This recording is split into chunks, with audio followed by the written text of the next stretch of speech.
Okay, so on October 7th, 2019, the Department of Interior and the Department of Fish and Wildlife for the state of Washington held I got to use my glasses because I'm old. They held a public meeting on grizzly bear reintroduction to the North Cascades.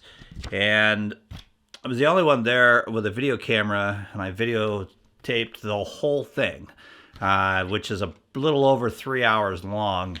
And there was Cozy Radio there. They filmed the audio, which is available on a podcast through Google Podcasts. I'm sure that it's probably available on iTunes, but I don't know. I'm not an iTunes person. So, and I know that there was some other media there doing articles, but I did videotape it all. Unfortunately, some of the video was corrupt. I spent the last 6 days trying to save what I possibly could. So I got, I would say, 60%, 70% of the video restored. I managed to get all of the audio restored. I am going to roll all 3 hours right now. So people who are in the state of Washington who want to know more about what happened at that event and what people had to say about grizzly bear reintroduction, that they know what was said. And I'll tell you right now, that it was about 90, I would say between 90 and 95% of the people who were there said no. And these people came up from places like Yakima and Ellensburg, which is the edge of the southern part of the North Cascades on their introduction map. We had people from Arlington and Darrington, and we had people from all over. There was 600 plus people, I would say, at that event easily. So I'm going to roll all 3 hours of this. Again, some of the video was messed up, but please enjoy. I'd like to introduce Karen Taylor-Goodrich. She is the superintendent of North Cascades National Park, and Brad Thompson, who is the acting Washington State supervisor with the U.S. Fish and Wildlife Service. Good evening, everyone. Thank you all for taking the time from your busy schedules to join us tonight. I have the privilege of introducing two special guests from the U.S. Department of the Interior, the Secretary's Office. Secretary Bernhardt has asked our Assistant Secretary Rob Wallace and Principal Deputy Assistant Secretary John Tanner to join us tonight, and they're here to listen and learn. So if I could ask John and Rob to stand up, please. Thank you very much for joining us.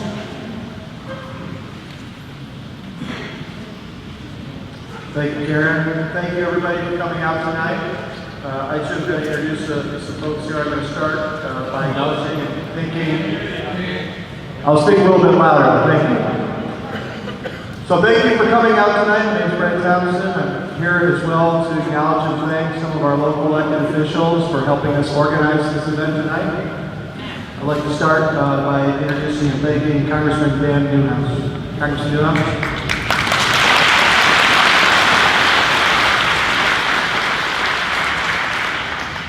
I'd also like to thank, with the fact that we're in Okanogan County here, our three Okanogan County commissioners, starting with Chairman Jim Vitro, Commissioners Andy Hover, and Chris Branch. Thank you so much for helping us with organization.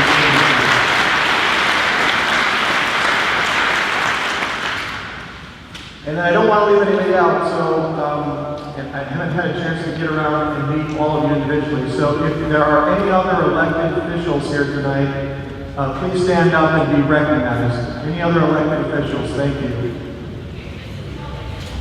All right, thank you for coming out tonight. Congressman Newhouse, would you like to come up? Thank you.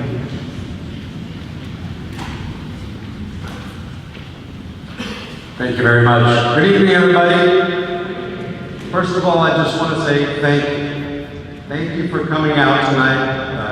I couldn't have asked for a better turnout, so thank you very much for coming and being willing to participate truly in the democratic process. This is a, yes sir. Can you hear? You can't hear me? Oh, too much echo. Awesome. All right, well, I hope I do.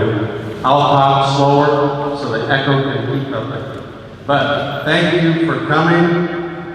This is a huge opportunity, no matter where you stand on this issue. issue to make your voice heard. I can't tell you how delighted I am that Secretary Bernhardt saw this as an important enough issue to send the Assistant Secretary of Fish and Wildlife, Rob Wallace, to be here in person, along with his assistant, John Tanner. So thank you, gentlemen, for being here. I think you all know where I stand on this issue. I've tried to be clear. I don't think the science supports it. I think it's against state law, and I don't think the local communities want it. But you know what?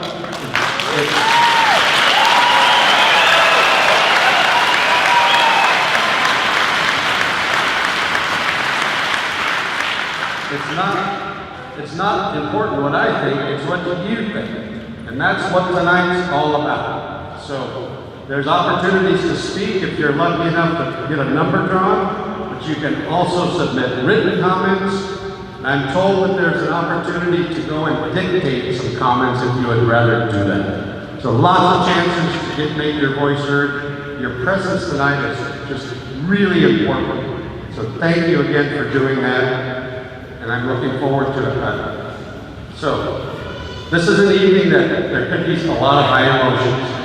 And I have full confidence that you will be respectful and civil to each other. That's the people of Okanogan County that I know, and that's what I'm looking forward to tonight. So thank you all for being here.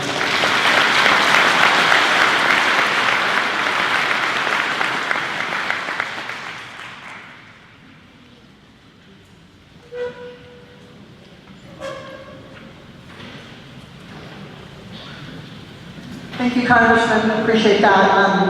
We've been asked to do the Pledge of Allegiance, so we have a flag. If all would stand and please remove your hats. And I guess there's that question, who's going to lead us in this? I pledge allegiance to the flag of the United States of America and to the republic for which it stands, one nation, under God, indivisible, with liberty and justice for all. Thank you.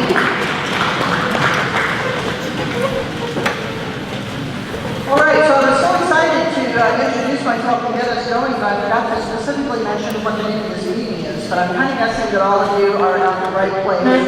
The Draft Grizzly Bear Restoration Plan for the North Cascades Ecosystem and Environmental Impact Statement. So this is a listening session, and you'll hear that emphasized a lot this evening. There is also an informational PowerPoint that I believe is right in the back of the room. If during the course of the evening you would like to get a little bit more information, that would be one source for it. You also, I think, received a newsletter when you walked in the door that not only describes on the back how we are doing the lottery tonight, but it also provides a little bit more information about the project if you're perhaps less familiar with it than others who might be in the room tonight. Also wanted to point out that we do have a court reporter who is here and will be transcribing your comments. We're going to talk in just a minute about how that happens, but one of the things that will be real important is if you can speak as clearly and getting right up here to the microphone as clearly, and you don't have to be super slow, but maybe don't race through it so that she'll be able to get as much of your comment as possible. We'd like to get that as accurate as possible. We also have a court reporter who is in the back room. It's called the Annex. If you're not familiar with this building, it's right through that exit door and to your left. And if you rather not make your comment in front of a room full of people, if you're not sure that you can stay very long and you don't necessarily want to wait to see if your number is pulled in the lottery, you're welcome to provide a comment back there. We just ask that you just make one comment tonight, either back there or here, and then again, if neither works out, or if you prefer not to make an oral comment, then we really invite your written comment. I think the important point here, you'll hear a lot, is just really need your comments, really want to hear what you have to say. So again, we're using a lottery tonight, and the purpose of the lottery is to, in as equitable, equal way as possible, ensure that people have a chance to make an oral comment tonight. If all of you wanted to make an oral comment, we wouldn't have enough time to do that. We may still have enough time with the people that have expressed an interest, but this is our way to try to, as fairly as we can, select who gets up here and is speaking. So really quickly, this is how it works. Each of you that asked for a ticket got a ticket, and if you want to speak, you can get a ticket at the back table, back in the corner of the room. You get half a ticket, we get half a ticket. Your name, or your number, not your name, your number gets entered into our system, and then as soon as that number is entered in, your number goes into a waiting pool, and then it is randomly drawn, and that is what populates what you see behind you. And the top 5 numbers, those ones that are in shaded, those are the numbers of the people that we hope are going to be populating here so that we can be really efficient as we move along. And again, I'll be reminding you of those numbers because I know they're hard to see. So you should have about 15 or 20 minutes of notice before you're asked to come up and make a comment. If you do miss your turn, we'll put you back into the lottery and you can come back to it, but we won't just hold a slot because we do want to make sure that we get through as many names and as many people as possible. So please keep an eye on that, and I will be announcing that. So your comments, I'm sure will range from a variety of things, and all of them, I'm sure will be of interest. Your comments will be particularly helpful tonight if they focus on potentially affected resources and of the study and analysis needed to understand each potential impact. Measures to avoid, minimize, or mitigate offset effects of the alternatives, and comments regarding the reasonable range of alternatives, including any new or different alternatives that you didn't see presented in the original EIS that you would like the agencies to consider. Questions make great comments. So the agency folks that are in the room and listening to you tonight are not going to answer your questions tonight. But if you have questions, make them, or make sure that we get those on the record, because they can help inform what isn't clear about the document, about the analysis, about the findings. It can also just help the agency to understand if there's something that maybe they weren't that they didn't cover that you have a question about. So please consider the questions, make the comments. If you're out here making a comment, you're going to look down here, you're going to see this little monitor. It has a circle. It's going to go from green to red, and it's going to kind of disappear, and numbers are going to count down. So I'm going to ask you to keep an eye on that, and I'm going to help you keep track of time, and I'll give you a 15-second notice, and then I would really appreciate it if you would wrap it up at 2 minutes or earlier. Let's see, what else do I need to tell you? Some of the congressman said, please help us keep maintain an environment that is respectful of differing points of view. I know many of you are neighbors here, and there may be folks that are from outside of this area, and let's be sure that, that all of us are respectful to each other. And if you do wish to show support for what someone said, and I noticed when, well, or not to notice, when Congressman Newhouse spoke, then you were applauding, and that's terrific. But I would appreciate it just so that we keep moving. If you really like what somebody said, just raise your hands and just raise your hand and put it down. The more noise in the room, the slower we may be able to go. So thank you for your help with that. I think that is really all that I need to comment on. So we have looking for 51, 56, 39, 54, and 21. I see 3 spots here. Who is 51? You're 51? Okay. Why don't you go ahead and come on up? No, 51. You're 21. I want to be 51? How about 56? You're 51? Okay, sir. Could you please come up? And you pointed it out to me. Good evening. My name is Don Lundgren. Me and my wife Chris have been ranchers in the Methow Valley up the Chewak River since 1981. Before that, my family has been there since 1956. We've been raising cattle. We have 200 heads currently. We have several grazing leases with the Forest Service in this state, in the DNR. We are 15 miles from one of the proposed grizzly bear release sites. I don't think there's enough food up there for them to survive.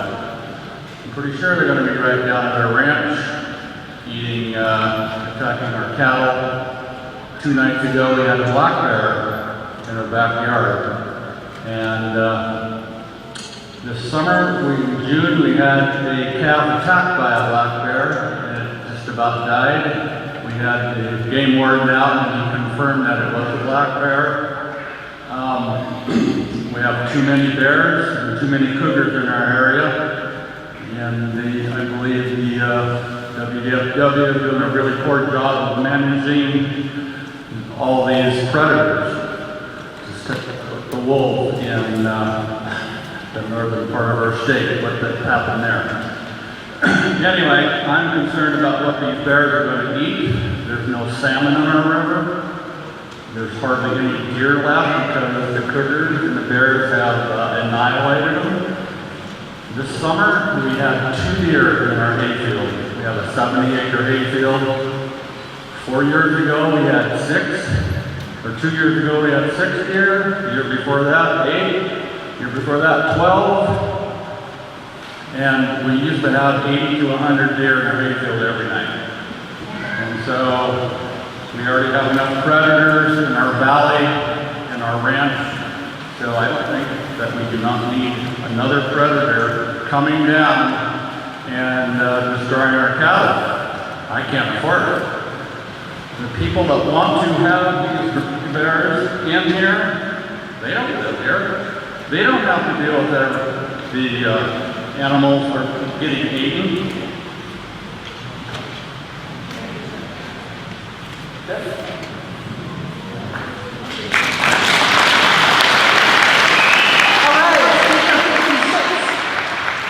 Seems kind of cold to just call a number when they work.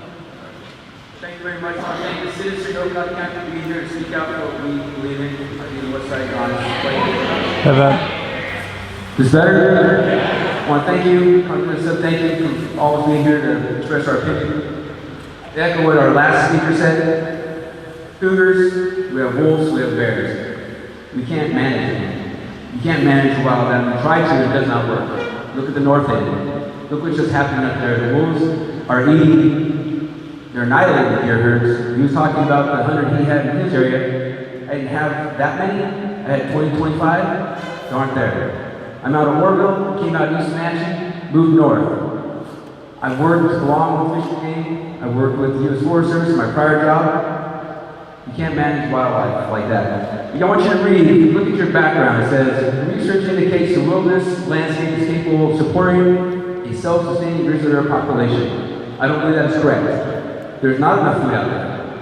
If this ecosystem was that great, they would be here, they would have come here to save it. We wouldn't have to reintroduce them to the area. I don't know what science you're using, but I don't think it's the science that I'm putting my logic to. Most people can. I don't want to beat a dead horse. I'm going to end it with that I don't think our tax dollars should be spent in this way. Thank you.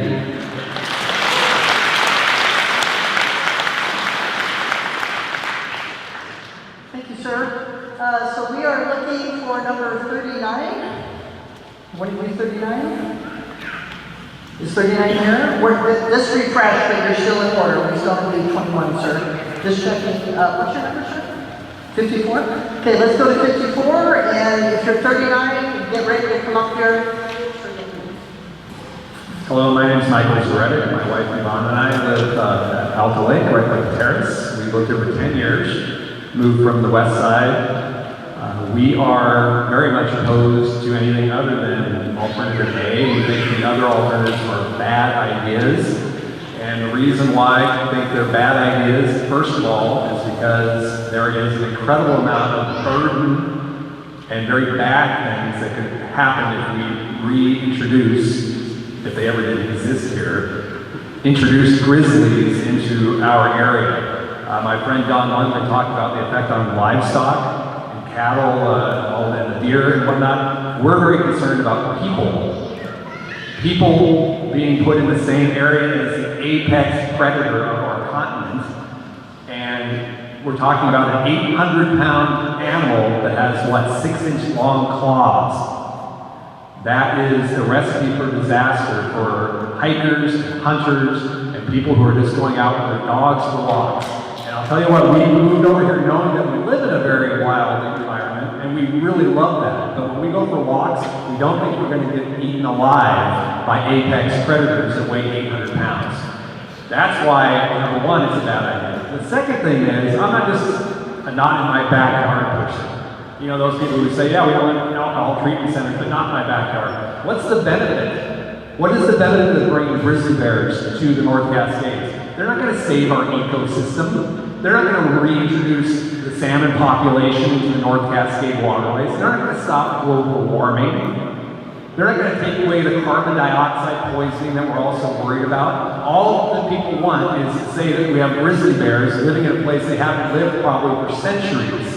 So it's a bad idea because it doesn't give us any benefit and it creates an incredible burden. I have 3 small children. 3 small children. The idea of my kids going walking around with an 800-pound predator is very, very alarming to my wife and I. And that's the kind of thing that makes people not want to live here. Thank you. Okay, thank you, sir. All right, as Mr. 21 comes up, I'm looking for 31, 81, and 36. If you have those numbers, 31, 81, or 36, please come up here in the front. And 39, if we don't see you in a moment, then we're going to put you back in the line. Sir?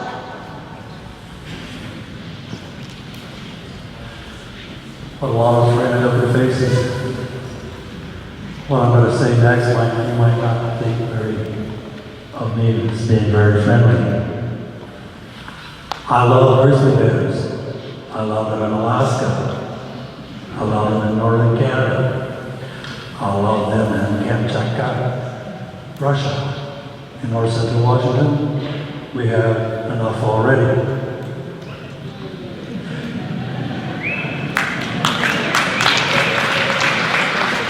Grizzly bears were eradicated from Washington State a long time ago for a very good reason. They conflicted with the other superior predator, humans, and humans eradicated them. The Park Service and the Interior Department and U.S. Fish and Wildlife Service know that the ownership of fish and wildlife in Washington State is in the hands of the citizens of Washington State. No matter what land that fish and wildlife is on, federal land, state land, or private land, the fish and wildlife are the property of the citizens of the state of Washington. To introduce these grizzly bears into this area is to constitute a taking of private property and public property in the form of the fish and wildlife that belong to these citizens.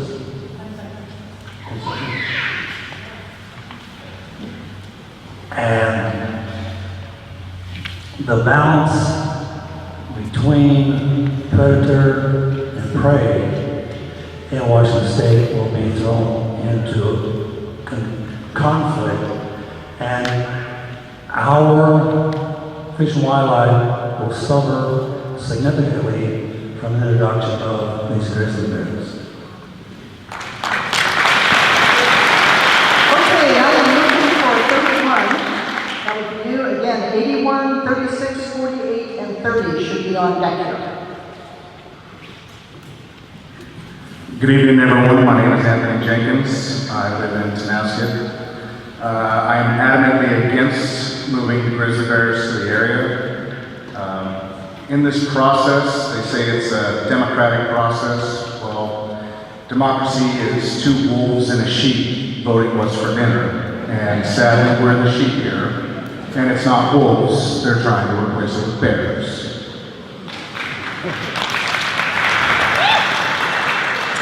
I feel that public safety should be one of their major concerns.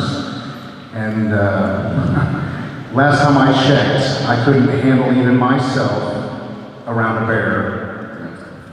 It ain't safe.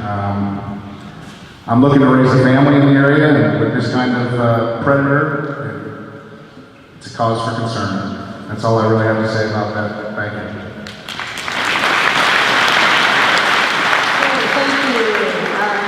For 81. All right, come on up. And thank you. I'm seeing lots of hand raising, and I appreciate that. And I know there's some clapping and try to resist, but thank you for the hand raising.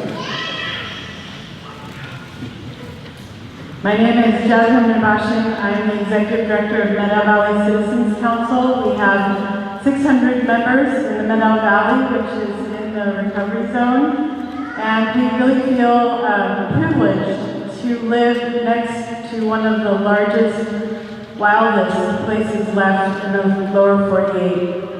There are very, very few places left in the lower 48 that actually can support grizzlies. And we feel that we have a responsibility to steward all the wildlife in those wild areas, all of God's creatures, including grizzly bears. The science, as we understand it, shows that the few remaining bears that are left will not survive without active restoration efforts. So we believe that Alternative C is a pretty reasonable approach that will just result in 25 bears introduced over the next 10 years. And I want to make sure that not everyone in our valley is painted with a broad brush. There are many people from the Metro who support grizzly recovery, who have already commented and are not here tonight. I'd like to present the Department of Interior with a letter that's just been circulated just in the last week with nearly 200 signatures from folks who live in the recovery area or nearby that support these efforts. I think it's really important that even though we might not all agree, that we continue to have conversations, to talk about ways to keep our community together, even if they're not easy conversations, because I think there are strategies to minimize conflicts with wildlife. It's done in other parts of the country, all over the West, and it can be done here. So please keep in mind there is support locally in our community for our wildlife and for grizzly bears. Thank you.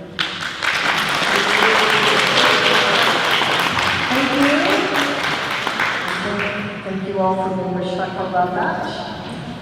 Let's see, 36 is my next speaker. And when you come up, and you're doing a great job here of populating these shares, you be sure and stop by and see Brad so you can get the number down. My name is Tuck Stebbins. I live in the upper Metro Valley. I've been around grizzlies since I was 4. And I've known and lived with people, mostly outfitters and guides, who live with them all the time. I've encountered them dozens of times at close range, and I've been charged once on the north coast of Alaska. Grizzlies involve risk. Living with grizzlies involve risk, but there's risk throughout our lives. And I think living with wildlife and the risk that wildlife brings, whether it's hitting a deer on the highway or a grizzly in the cornfield, it's part of living in the American West. And I'd like to see the complete ecosystem of the North Cascades restored. The North Cascade ecosystem, as even a casual glance at a map of the United States will show you, has got to be one of the areas with the least probability of human-bear conflict or bear-livestock conflict. It is one of the best possible remaining places. So I support option C. All right, thank you, sir. So there have been some folks that that have come in, so just a couple of reminders here before we continue. There are National Park Service and U.S. Fish and Wildlife Service representatives in the room, as well as Rob Wallace with the Department of the Interior. Could you just raise your hands if you're here and listening, agency folks? And just want you to know that when you're facing this audience, you're talking to those agency folks in particular, as well as your neighbors and others that may have done. And again, thank you for making some comments about the potentially effective resources, the extent of study and analysis that you understand, them, your concerns around avoiding, minimizing, mitigating effects, and any comments about the reasonable range of alternatives are certainly appreciated. So with that, I am looking for number 48.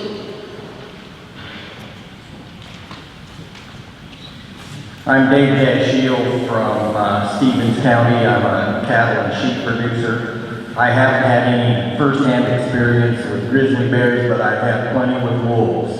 And if wolves, or if grizzly bears are half as bad as wolves, you don't want them. They're not going to necessarily stay where you put them. If they want to wander in all by themselves, maybe that's okay. But you start hauling them in, they're going to do what grizzly bears do.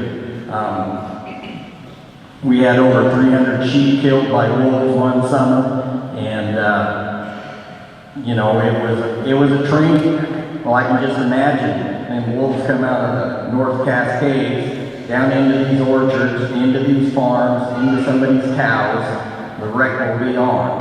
And what are they going to do? And what is the answer to how many people are you going to drive out of business? How much money are you going to drain out of the community? Over there, the wolves have drained a few million out. And I know nobody cares, and I don't care that you don't care, but we're losing over $100,000 a year in sheep that we can't run. So, you know, that's just a starting point to kind of figure out the financial deal of it.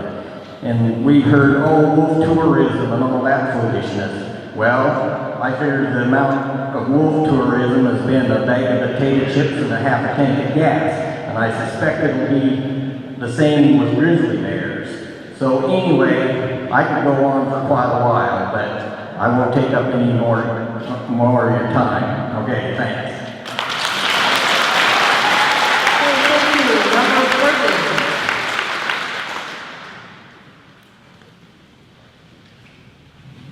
Hi, my name is Karen Wise. I've lived in Ames Valley for 36 years.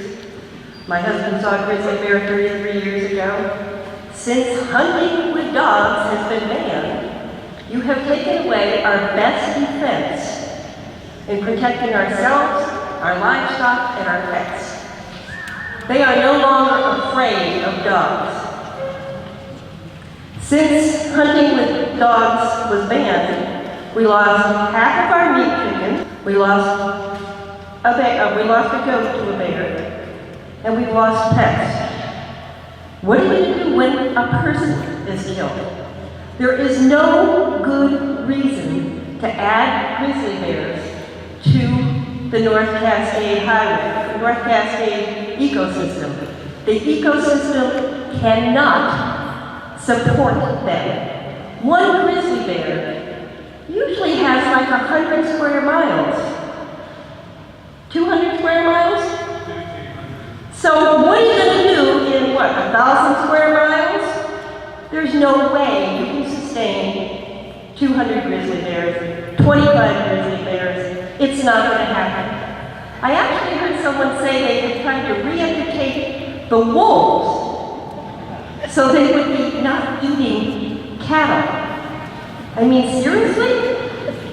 You're going to re-educate a wild animal that has had thousands of years to perfect? It's not going to happen. Grizzly bears are not needed. We don't need anymore. People are a lot more important than alternative day is the only alternative, because otherwise you're breaking the law. There is a code.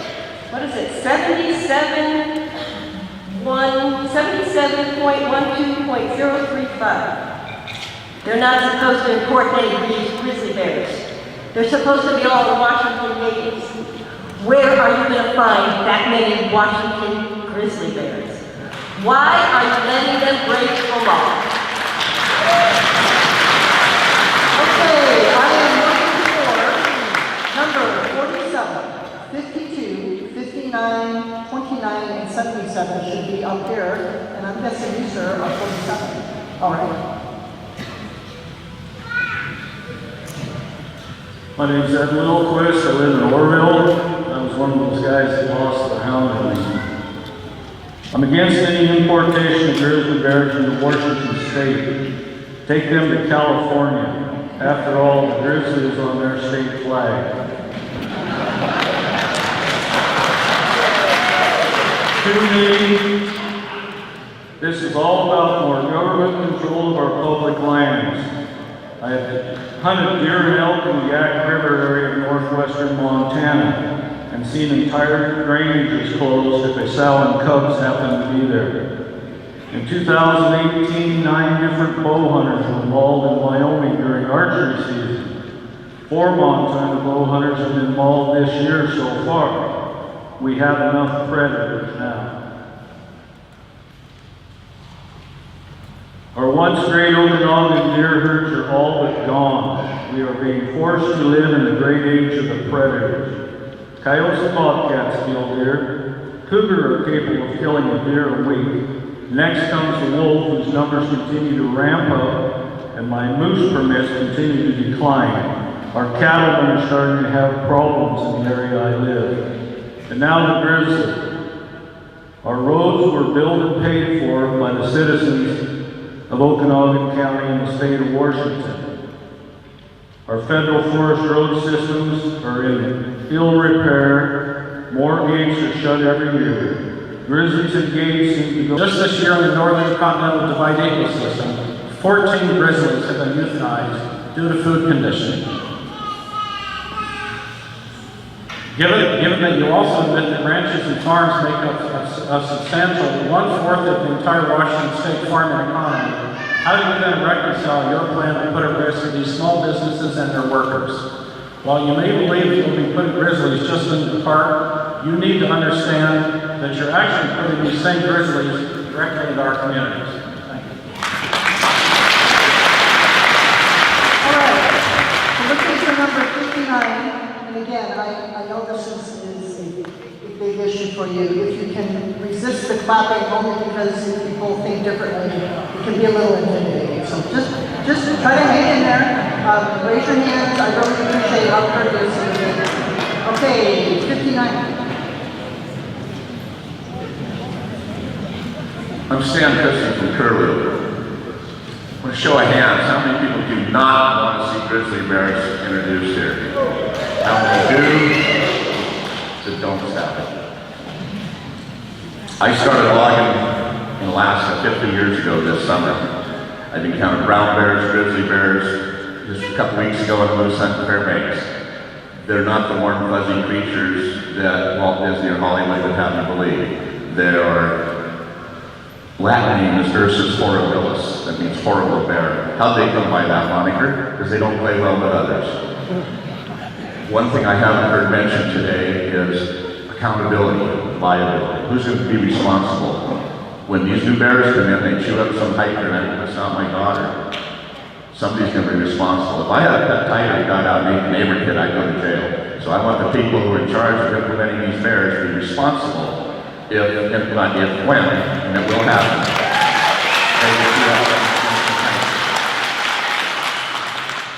One other point I'd like to make on our alternatives we've been given. There's alternative A and B, clear through E. I don't see alternative E, which is you guys open up a hunting season on them.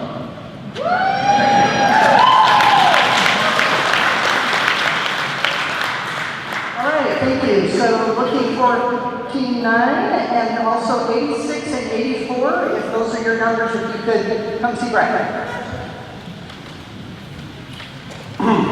My name is Andy Hofer. I live in Winthrop, Washington. I'm an Okanogan County Commissioner. The The following comments are not the official comments of the Okanogan Board of County Commissioners. They are my own. I strongly support alternative A, no action alternative for the following reasons. Under your proposed alternatives B, C, and D, you propose the use of the 10J rule as possible mitigation for socioeconomic issues without adequately defining the actual mitigation it may provide. You describe the possible use of the 10J rule without giving predetermination of whether the population would be deemed essential or non-essential. In consideration of the 10J rule being a separate process for the current EIS, you have falsely given people the ability to comment on alternatives B, C, or D without knowing the full extent of what a 10J rule as it relates to this project may actually say, if allowed at all. Under RCW 77-12-035, only grizzly bears are native to Washington State and utilized by the Department for Management Programs. Your proposal will effectively create a population of bears that the state could never manage under current state law. The EIS fails to analyze the potential economic impacts to local operators and guides whose current permits authorized by the U.S. Forest Service allow for a limited amount of use in the wilderness areas and would only allow for more use to the extent necessary. If user groups decide not to make trips into the wilderness, fearing for their safety, this could have a negative economic impact. The EIS fails to analyze the local economic impacts of the million-dollar trails industry the Methow Valley has worked to create over the past 30 years, an industry which is so important that the majority of the community advocated for the removal of over 300,000 acres of mineral rights to the Department of Interior in order to maintain the recreational economy that has been established. The EIS fails to analyze the economic impacts of the U.S. Forest Service, whose trail work of the Methow Ranging District, which the NCE overlaps, is primarily done through collaborative efforts of volunteers. The EIS fails to analyze the economic impacts to the Washington State Fish and Wildlife Department. Conflicts between humans and animals are usually dealt with on a local level. Potential increases in conflicts will affect an already stretched thin budget of our State Fish and Wildlife Agency.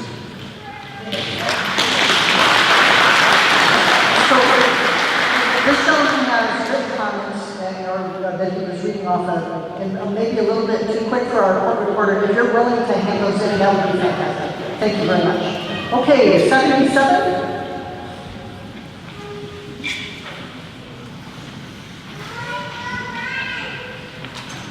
I'm Fran Droman, and I live up in the Okanogan Highlands, between Molson and Chesapeake.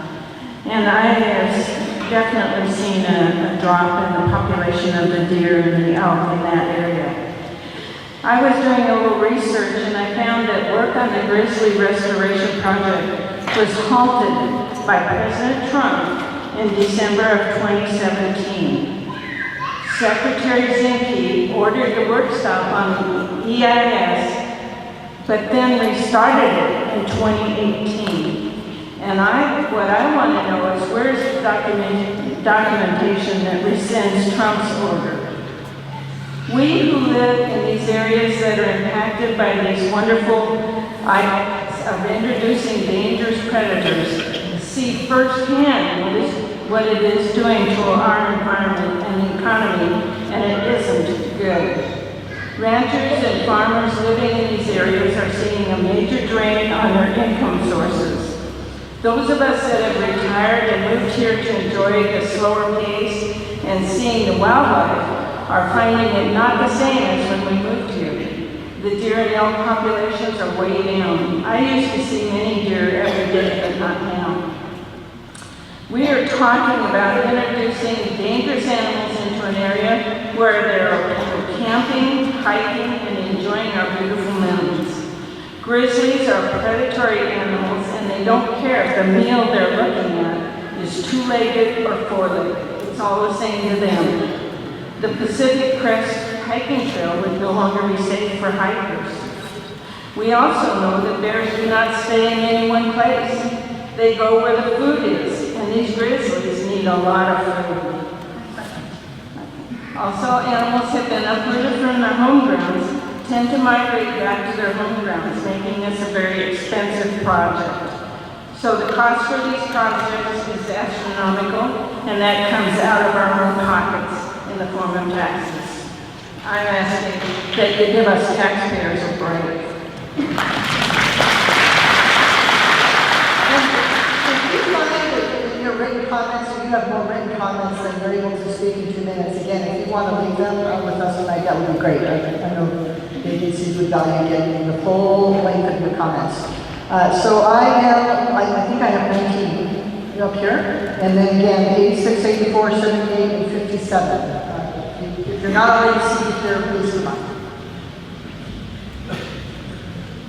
Good evening. My name is Dan Rankin. I'm the mayor of Darrington, and I'm here to represent the community. I'm very disappointed in the National Park Service, the U.S. Fish and Wildlife Service, and Conservation Northwest. First off, this process for these meetings has consistently disempowered the already marginalized communities where the bears are being released. With meetings occurring as far away from our rural communities as possible so that we have to drive for hours to be heard. Another example is that the population of these rural communities in the EIS only takes into account of the total number of people living in the city limits. And it states that there are only 908 people living in Marble Mountain Concrete. This is false. There are 4,025 people in the 2010 census living in the upper Skagit zip code of Concrete. That is 4 times the difference. There are only 3.3 million people in all of Idaho, Wyoming, and Montana compared to 7.5 million people living in Washington State. Our population densities are much higher. The EIS fails to take this into account. While it may seem insignificant, these types of errors are consistent throughout the document, specifically with the suitability of the habitat for the grizzly and the type of grizzly to be released. I support the Soxwell Indian tribe in our valley and oppose active reintroduction plans. The habitat of the northern Cascade ecosystem is no longer suited for grizzlies. Our orchids are struggling for the same reason that our grizzly bears are. The salmon, let's get to the chase here.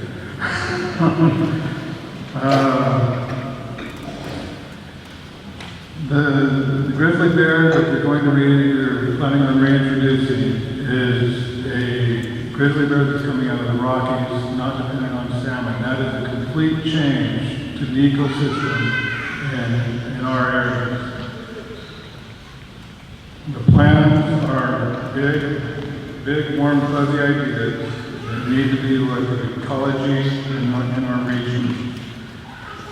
We only support we do not support any action.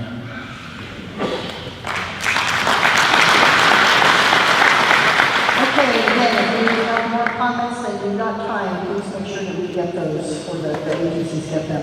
I'm looking for 78, 57, and 80. Those are 3 numbers that I have empty seats for, so I'm hoping that you'll find your way 7, 8, 5, 7, and 80, and now I'm looking for 86. You know, sometimes, that's fine, come on out. So this is 86. Oh, okay. You go first. Okay. As it so happens, my wife also knows so. I'm a fruit grower in the Okanogan. I think one of the impacts that this is really thought about is how increased predation on other animals can force them to move to other habitat that they wouldn't normally have moved to. In my case, since the fires that occurred a few years ago, I've seen a lot more deer feeding in my orchard in the Okanogan, probably as a result of the habitat being reduced by the fires. I can envision the same thing happening if you have grizzly bears at higher elevation, preying on deer and other animals that don't like being fed on, moving down into populated areas to find habitat to feed on that is not populated with bears. I also am understanding that bears are omnivorous. They like fruit. I don't like animals coming in and tearing my trees up. to get a meal out of it. That would not work out very well for my profit line. That's my basic comments.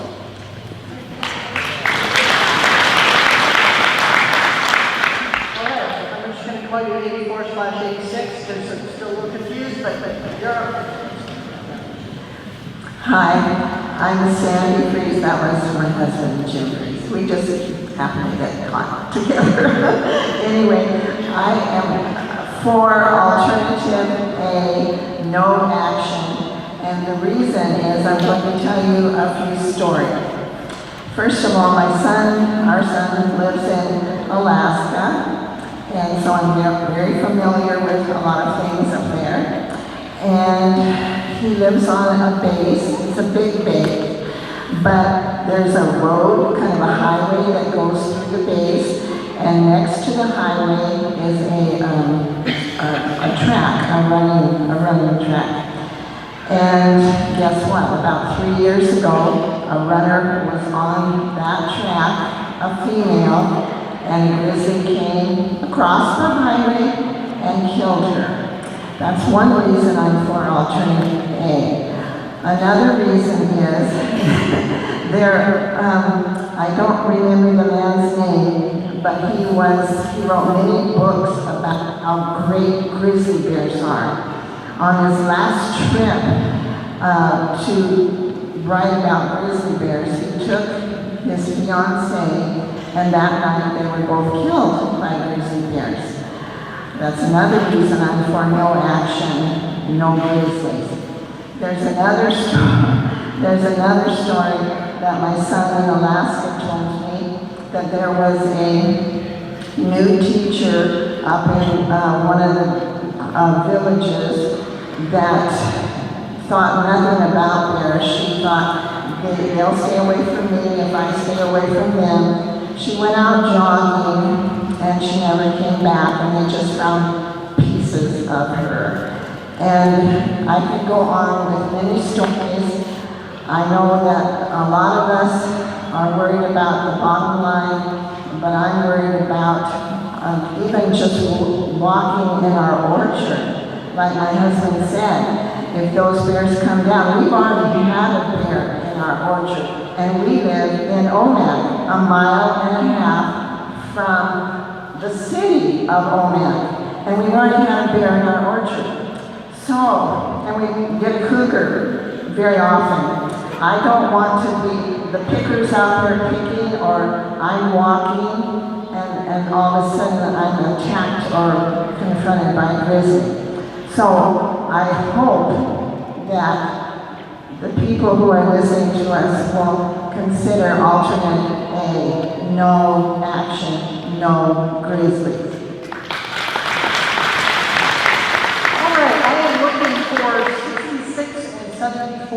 If you have either of those numbers, would you please come up and have a seat? Number 78. You hardly even had that seat warm. Come on up. Are you 78? 78? 78, come on up. You're next. I think that's it. Hello, is this good? Can you hear me? Okay. I guarantee you can relax your arms. My name is Victoria Belategi. I have lived in Okanogan and up top for 32 years, which is a very short amount of time. My neighbors have been ranching for generations, and my gates are open to their cattle. The black bear come through. I understand that there's a big difference between the black bear and the grizzly. Life has risks, and I choose that kind of risk. So, public lands, in my estimation, need to reflect the values of all. We have timber, mining, ranching, recreation, both motorized and non-motorized, and wildlife at least, sharing those lands.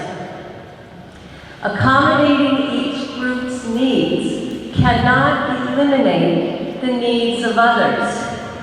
Each will have limits and costs, and I understand that loss of livestock needs to be reimbursed.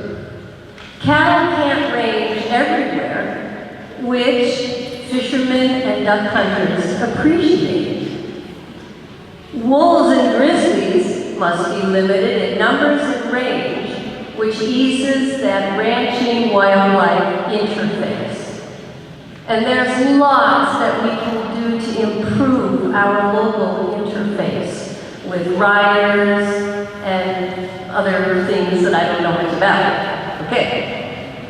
It's a matter of sharing lands that belong to all of us. Thank you. All right. If 25 is not on deck yet, please come have a seat. I'm looking for 57. Good evening. Does everyone here understand that Washington state law makes it illegal to transport out-of-state grizzlies into the state of Washington? Despite this law of nearly 25 years, signed by the governor in 1995, our state agency, WDFW, is ignoring the law and continuing to support bringing in out-of-state grizzlies.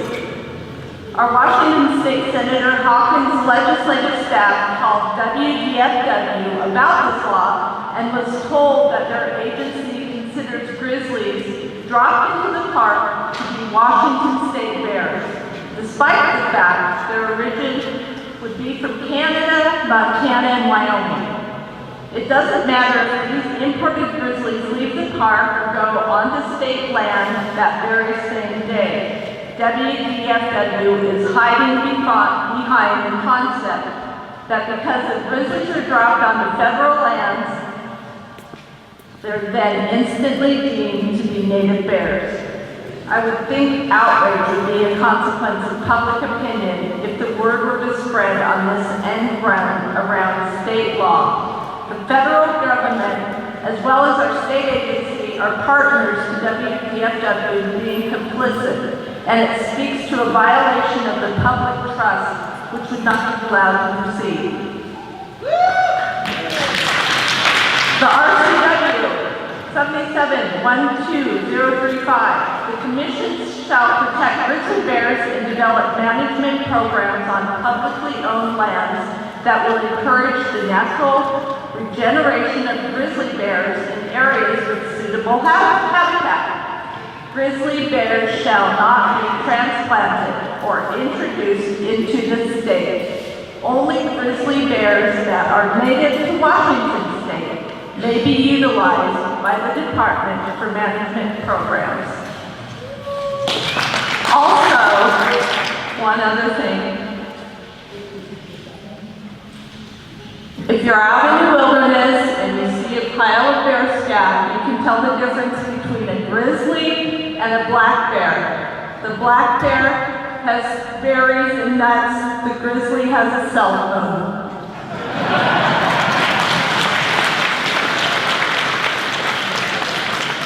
Always appreciate humor in public meetings. All right, so I'm guessing 25 and 76. Oh, you are? Oh, fantastic. So 76, are you 25? You're 25. So still looking for 76. If you have that number, yes. Please go see that gentleman over there, Brad Johnson. He'll get you fixed up. I'm looking for 80.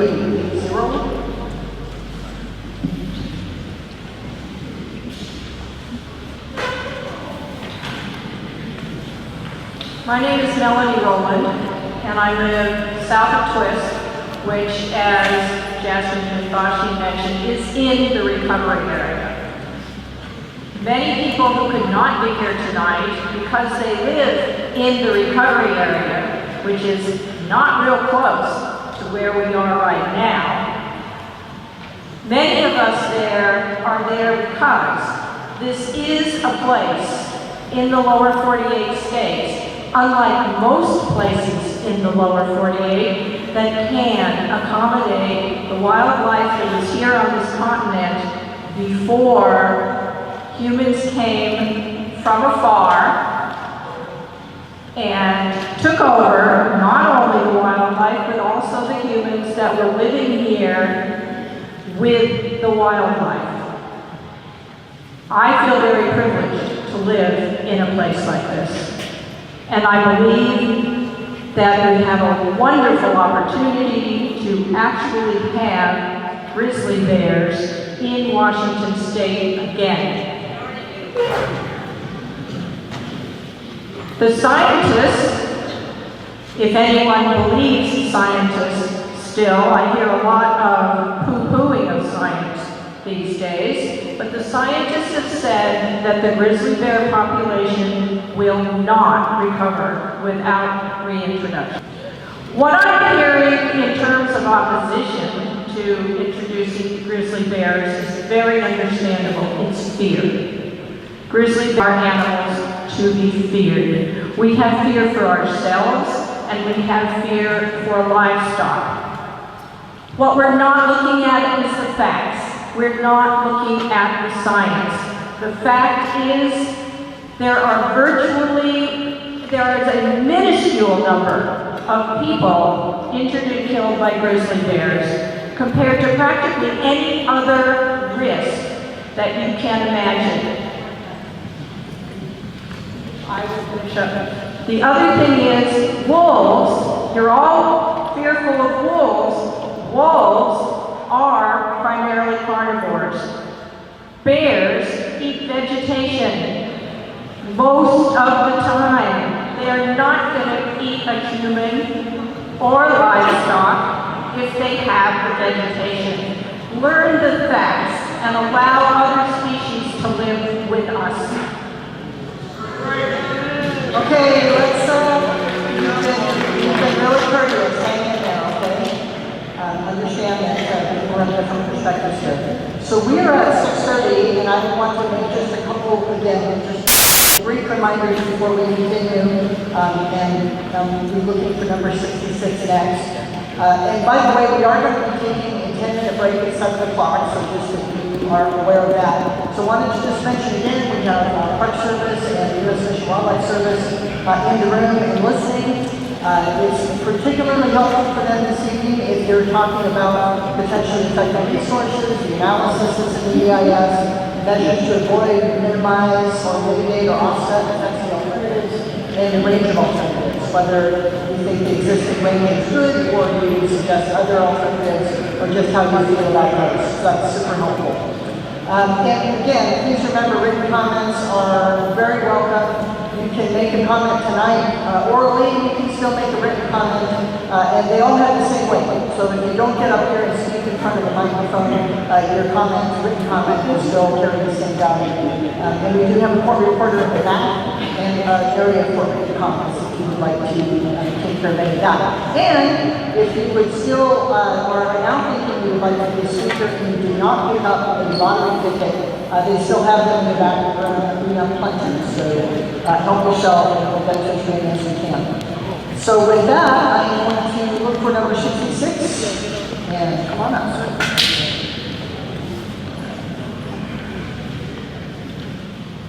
I'm Dick Ewing. I live in the Methow Valley. I support action number A, which is no action. There are 3 reasons that I understand from the DEIS that are very important for you to consider. The DEIS does not adequately address the consequences of establishing a grizzly bear population in the North Cascade ecosystem to the communities such as ours that surround the habitat area. The DEIS does not establish a compelling and essential need to introduce grizzly bears into the North Cascade ecosystem based on the current status of the species in the western United States. The DEIS does not provide compelling evidence that introduction of grizzly bears into the North Cascade ecosystem will restore or maintain key ecosystem resources or functions that have not been degraded or impaired due to their absence. Thank you.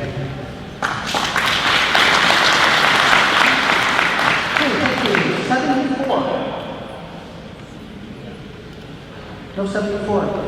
It's been 25. You've been waiting a long time. I am State Representative Jacqueline Wayne number. My family has been in the area over 100 years. And I was recently at a meeting with some people from the west side, and they toured around Republic in our small town, and they asked me, what would you say when we talk in our meetings and said, let these small towns die? The life of our rural small towns is based on our economy. That's what supports our schools. That's what supports, I don't have an issue, clapping doesn't scare me, go ahead. You don't have to raise your hand. That's what supports our family. So when we have big introductions like the Wolves and the Grizzlies, and first I'd like to take a moment to mourn for the Selkirk caribou, which we've completely lost in this last year. This is what supports our livelihood. I was told 25 years ago, let go of mining, let go of logging, you will find something else to do. You know what we found? Our children leave. That's what we found. That there's no jobs for them to come back to. When we have large introductions by the federal government, we need to make sure that they don't destroy our communities and our families. I'm opposed to this policy, and thank you all for coming out tonight and fighting.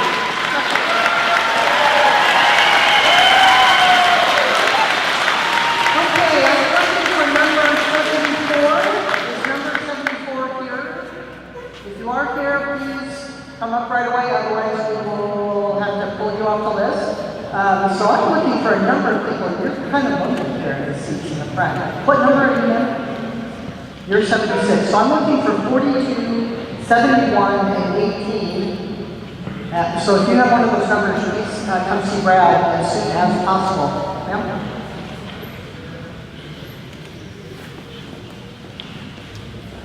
Hi, I'm Jenny Parker, and I am a Washington State native. I'm wondering if the Grizzlies are going to reintroduce are also natives. And what I wonder right now, if you haven't already, you've heard the mention of apex predator. Do you realize that the grizzly bear is among the top 10 of the apex predator? And they don't need to eat us. They're just going to tear us apart because any perceived threat is something they're going to follow up with physically. And you know who's going to come out on the winning end of that fight.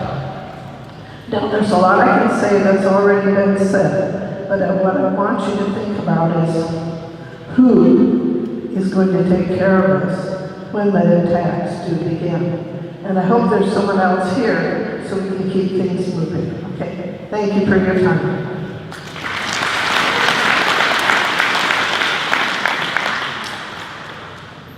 All right, so we're still looking for, I believe, 71, 18, and 97. Which one do you?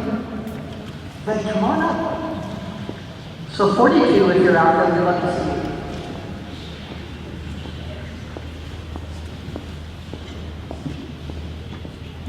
My name is Virginia Onroad. I live in Indias Valley. And we already have a grizzly bear that we know about there, so they're here. The object of this, in my opinion, is that they are trying to get rid of the people that live in the mountains. They want to drive into the cities that we all ran from, at least I did, and they want us over there where we can be controlled. This is part of the object of getting rid of our guns. We can't protect ourselves if we don't have a gun. They want our land. They want to take our freedoms away from us, and that's what this is all about. I can't find a without them, but we support I guess. We need to keep these grizzlies over where they came from. Thank you. All right, thank you very much. I'm just checking our numbers here. So 74 is, I think we're off. So 42, Then 42's up here, 18. All right.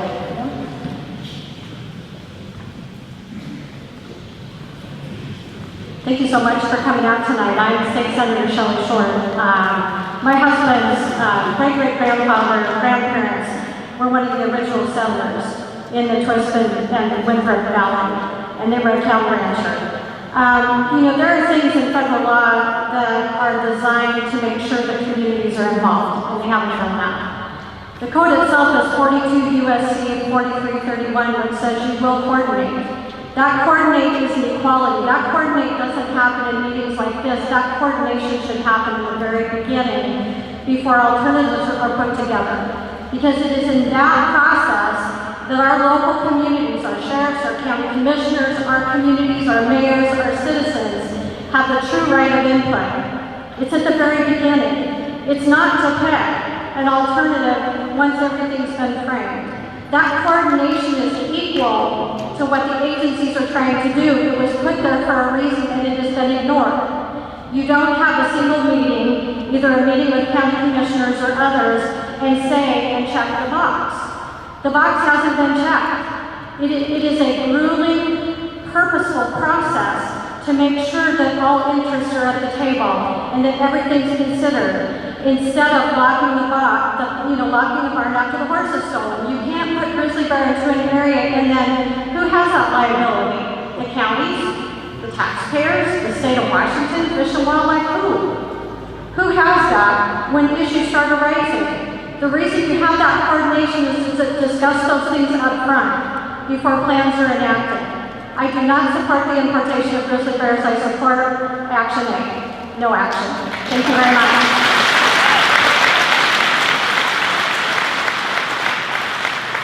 Okay, looking for 42. I'm guessing they're not seated here yet. 97. And 85. Is this anyone else? 15. There we go. Ma'am, what's your number? You're 18. I had you crossed off. Beg your pardon, sir, if you don't mind, ma'am. I was so excited I crossed you off.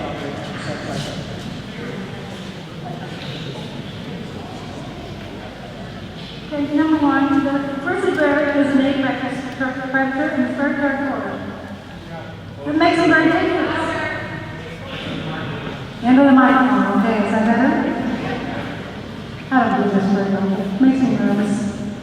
The grizzly bear is an apex predator. It's very, very territorial, and that makes them dangerous.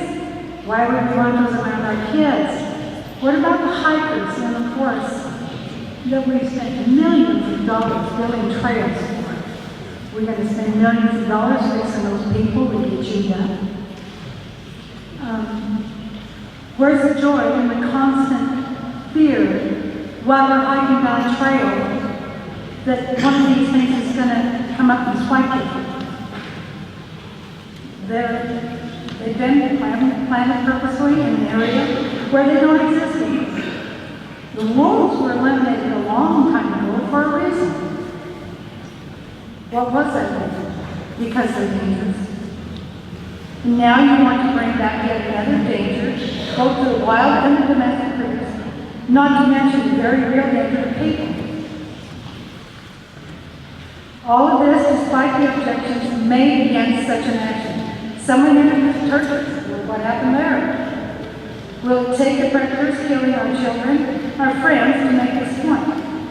That worldwide, we don't need more to kill pets and people. Leave nature's balance alone. There were grizzlies in the North Cascade already. There always has been. We don't need to add more of them.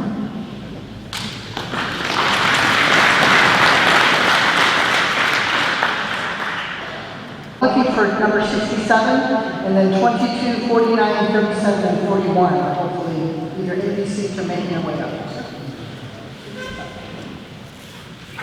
Hi, my name is Rob Smith. I'm the Northwest Regional Director for National Parks Conservation Association.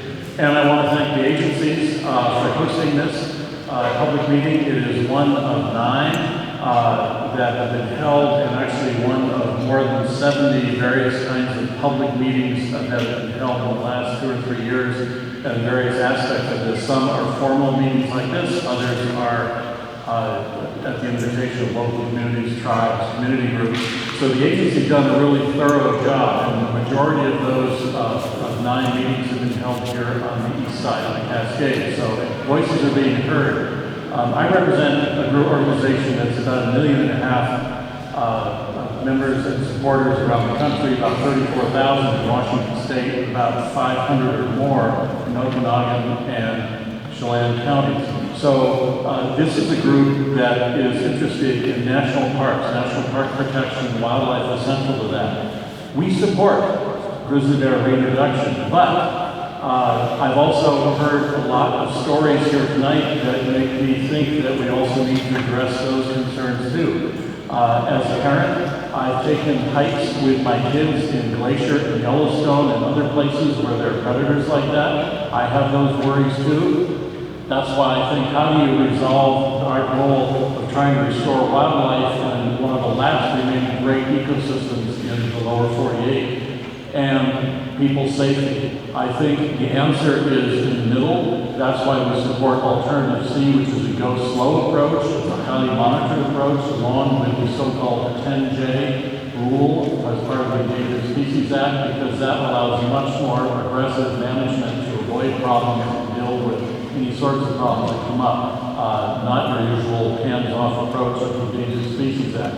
That's why I'd like to continue this kind of conversation and hope we find a middle ground between ecosystem restoration and a great national park experience and a balance of bears and people. Thank you. All right, 22.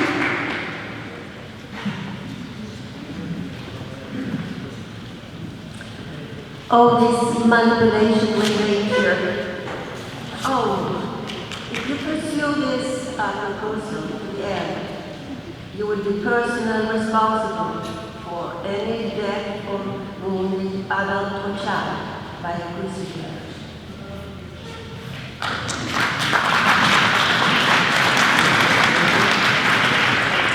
All right, 49. Are you 49? It doesn't seem like it should matter, but it kind of does just a little bit. Like, you're 37, you're 49? No, come on.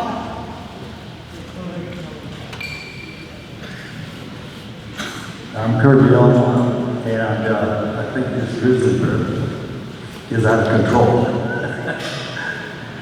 People up in Alaska that live there, they carry shotguns around to protect themselves and keep them from breaking in houses and stuff like that. And it reminds me of the story of General Okanogan, who was a kamikaze pilot trainer. And what happens is he's talking to his trainees and telling them how to fly that aircraft, zero aircraft up to 39,000 feet, crash on American destroyers.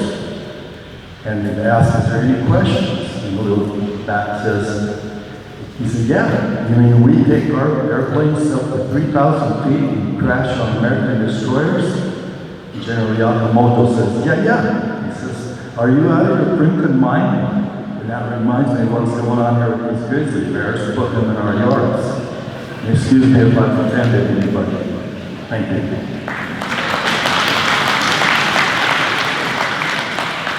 Okay, so we have hopefully on deck and coming up 37, 41, 93, 79, and 94. We're going to do 7.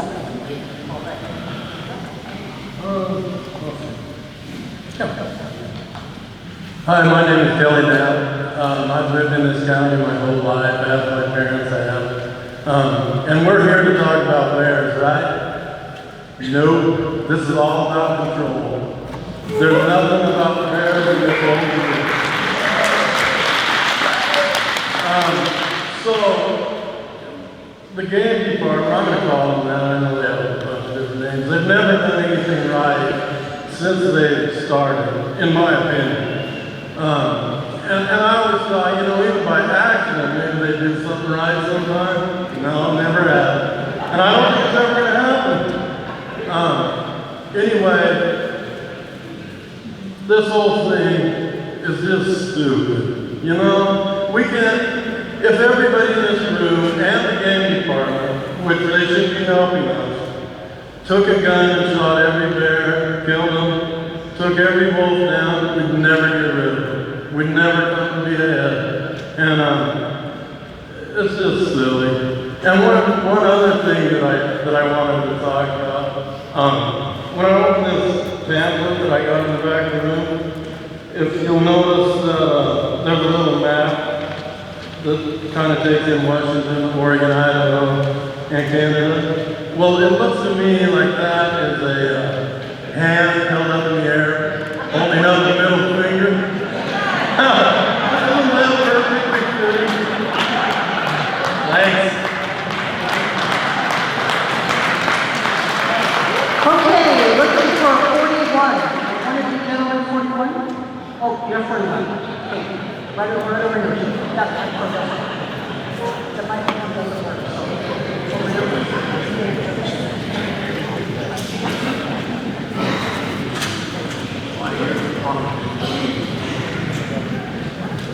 I'm David Henry, retired merchant marine.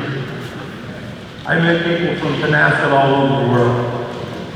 And I've been in the combat zone from 2003 to 2009.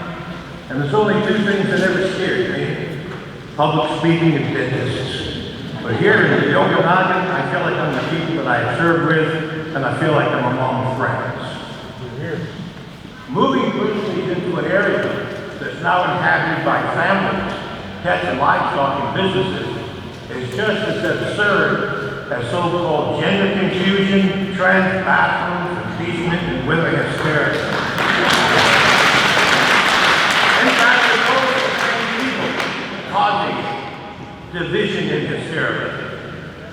WDF and Grizzly, they don't have the right to subject a population which heretofore has never experienced apex predators with the introduction of apex carnivores into our communities. The predators you want to were introduced were not part of our landscape. We accept rattlesnakes, cougars, and coyotes, but wolves and grizzlies is a bridge too far. Your agencies didn't have the right to authorize you to remove those apex predators. Changes of that magnitude have got to come from the people, and I don't remember seeing a referendum introducing predators into eastern Washington. Children, the elderly, pets, and livestock, they deserve 100% security in their environments. You pass statute laws protecting predators while leaving people and property vulnerable. They must resort to natural law. I'm a buckskinner, I'm a black hunter aficionado. There are ancient Aboriginal methods of breeding predators that leave no forensics. I got 10 seconds, so there goes freedom of speech on top of everything else. Let me end with something very succinct. The day of the wolf is long past. The day of the grizzly is it never was. During the wolf debate, I wasn't offering hyperbole when I said I would assist in moving wolves to metropolitan western areas. I want to guarantee you these animals are going to be released into Queen Anne, Bainbridge, Federal Way, Bonnie Lake, Vashon Island, Whitney Island, Alderwood Mall, Olympia, Lake Townway. Let's share the wolf.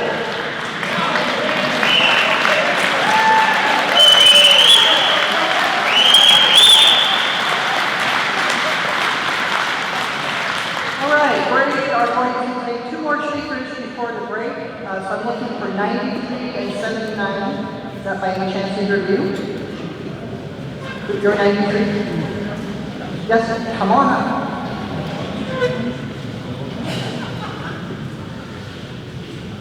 Some number, relative number.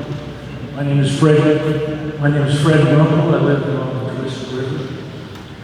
I don't even need to go outside into my alfalfa pasture in order to look up and see the wilderness area. Look right up and see the Chelan Sawtooth wilderness. It sustains my spirit to know it's there and to see it. As does my neighbors. I think all my neighbors are tall enough. All my neighbors are farmers. Thank you, members. All my neighbors are farmers. Everyone has animals, horses and cattle, there's goats and sheep. I don't know anybody that has pigs. When I started getting these mailings about this proposal and all the terrible risks that be both livestock, people, and wildlife, I thought I'd take a little time and really read up on it and see what the risks really were. So that's what I've done for the past 2 weeks. And I have to say, I'm amazed at what I found. Yellowstone, since 1979, the Park Service has kept detailed records. Since 1979, with over 118 million visitors, 44 people have been injured by grizzlies. You got to remember, there are over 700 grizzlies in this rectangular park. We have all these gators we've all seen with the cell phones posted next to the bull moose. A lot of visitors don't exhibit the most common sense. So you've got over 700 bears, over 118 million visitors, and 44 people have been injured. The National Park Service says, over that whole period of time, the National Park Service says the risk of being injured by a grizzly in Yellowstone, if you visit there today, is 1 in 2.7 million. Don't take my word for it. If you have the energy, look it up. As for livestock, there's a whole lot available on livestock. Most of the numbers were either from the Montana Livestock Board or the USDA for Idaho, Wyoming, Montana, the grizzly states. Interesting to me, and I don't know what explains this, but the Montana Livestock Board, which you would think you never want to underestimate kills, had numbers far lower than the USDA. But averaging these states, on average, total livestock losses, total carnivorous predator losses for those 3 states over a period of several years, and over every year I looked at it, it was very close, was 0.23% of the total livestock inventory. That's for all carnivorous predator losses. And then they took it down into about 10 categories.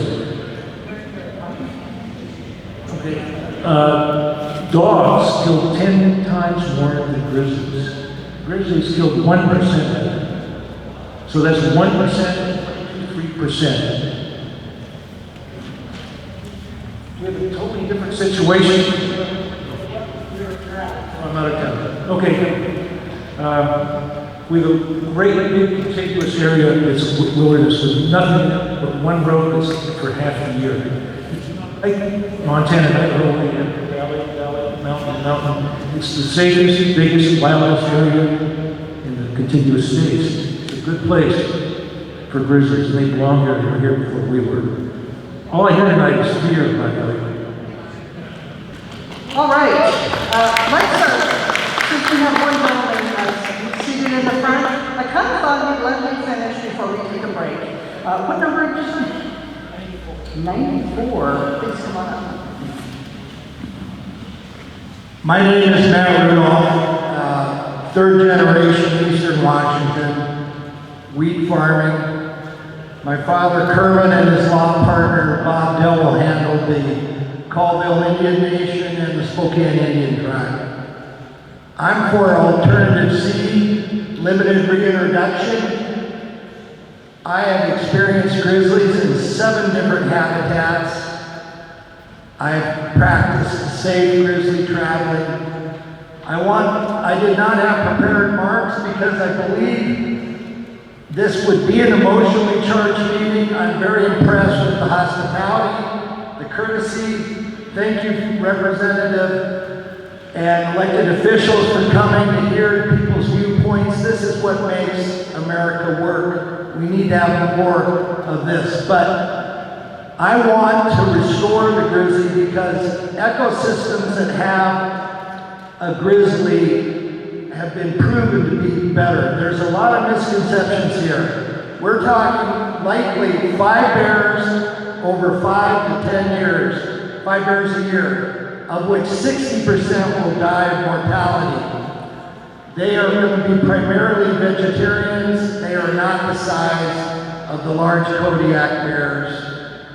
And they are going to be deposited in the remotest stretches of the North Cascades National Park. I have hiked and climbed in the North Cascades, National Park. Most people do not get 1 mile off of Highway 20. It is rugged and remote. I understand the concern about the economic hit to your potential livelihood. It's different with wolves than with the grizzlies. I believe our elected officials, our national park personnel, and our fish and wildlife can make it work for all of us. And I think we're strong enough as a species that we can coexist. And I would encourage you all to understand that these are not the 1,200-pound Kodiak bears. These are more like 350, 400 pounds, and there's going to be very few of them. Thank you. All right, so we are going to take a 10-minute break, and so 10 minutes on your watch. We'll get started again, and we'll start with 79. You're 79? All right, we'll start with 79. And again, if you're having conversation, if you could please take it out of the room as a courtesy to our speaker.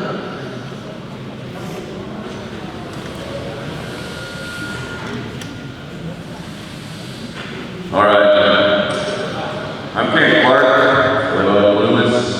I feel like just like the grizzly bear we're talking about, I actually got transplanted from Oregon about 8 years ago. However, the difference is when I got transplanted, I didn't come in and eat all your crops without paying for them. I didn't come eat your small children. All those good things. Some of the things I'm concerned about in the EIS is that just about all the alternatives are one of the main concerns is that the impact it will have on the other wildlife as they fly helicopters in to drop these grizzly bears off. I hate to inform you, but as you fly in your helicopters up where it will impact, the mouth of the grizzly bear will have a lot of impact on the wildlife. That's what will have the impact. We can care less about the helicopters flying over the wilderness area. Also,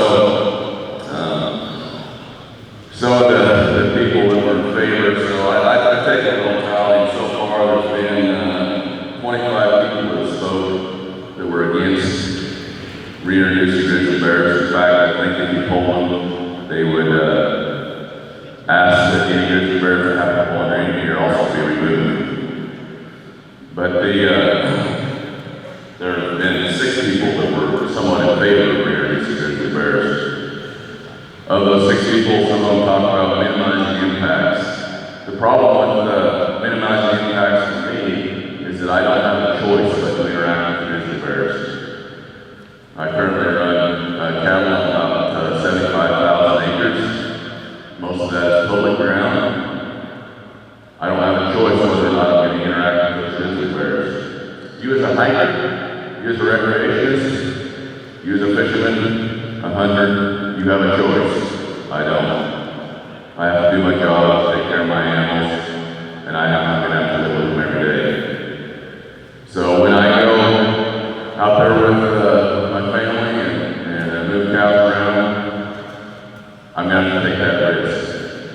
Not because I choose to, it's because they're being forced down my throat. And that's what's happening here. We're, unfortunately, if you took a poll in the state of Washington, we might come out in the minority. But all the people that are going to be in the majority have a choice whether or not they want to go and interact with grizzly bears. And I know. So keep that in mind. Thank you.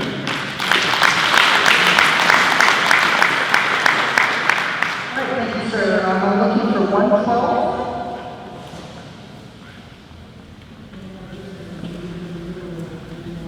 I'm Calvin. I've been a rancher up in the Canasta area for a lot of years, more than I can count. 81 years old, and I'm still doing it.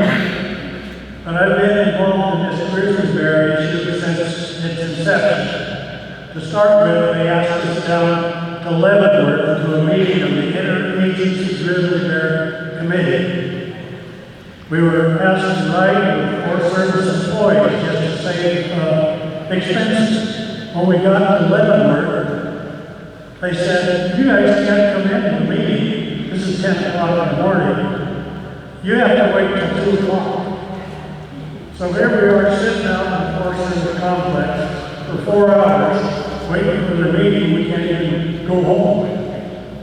After that meeting was over, they said, now I want you guys to go home and tell people that you saw a grizzly bear. That way that will get people in Washington State talking about it, knowing that they could run into a grizzly bear.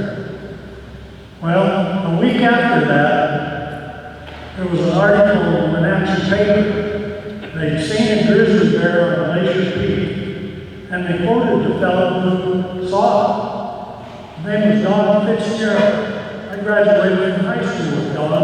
He was currently working down in Bacon, Oregon. That was the beginning of the BS that's been put out on this grizzly bear issue. It's been total BS, and I wish all the people that came were still here, because I would like to see everybody stand up that would not back up a state law. If you think that you are a person that will follow state law, please stand up, those of you who are here. Or at least raise your hand. Now, I didn't expect any Fish and Wildlife people to stand up, because they're going against state law.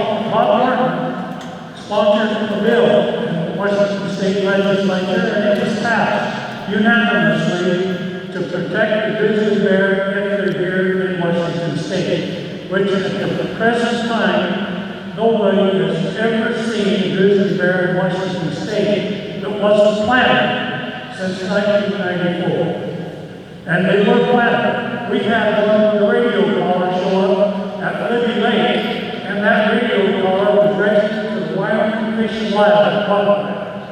Nobody from U.S. Fish and Wildlife could step forward and collect that call.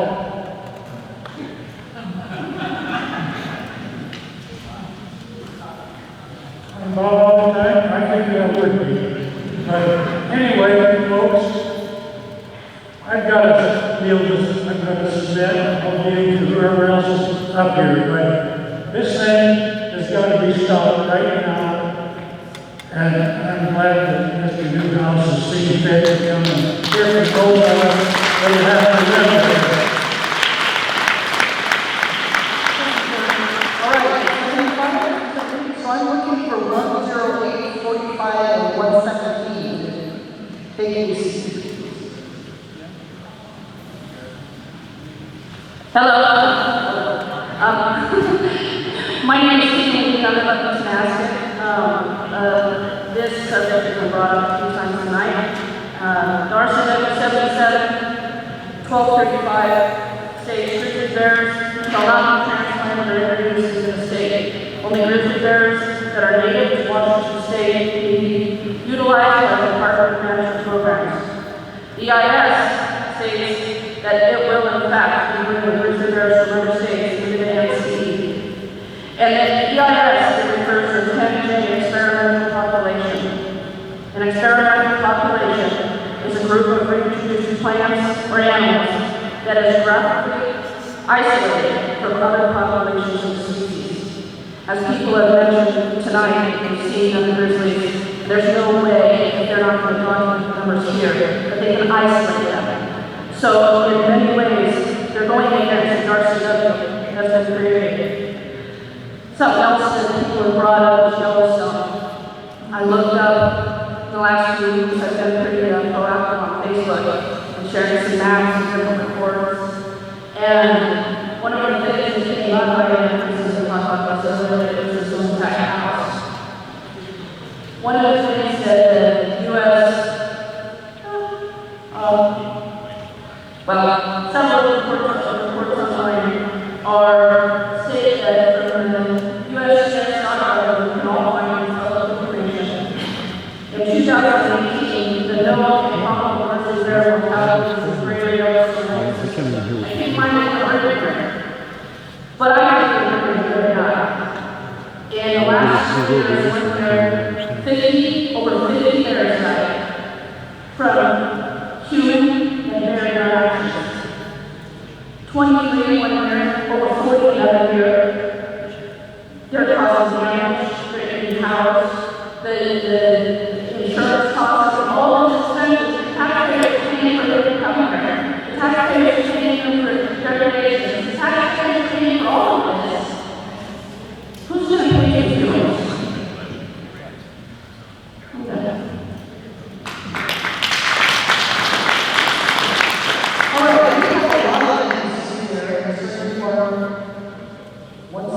So I'm still looking for 108, 45, 73, and 106. So if you have those up here to grab us.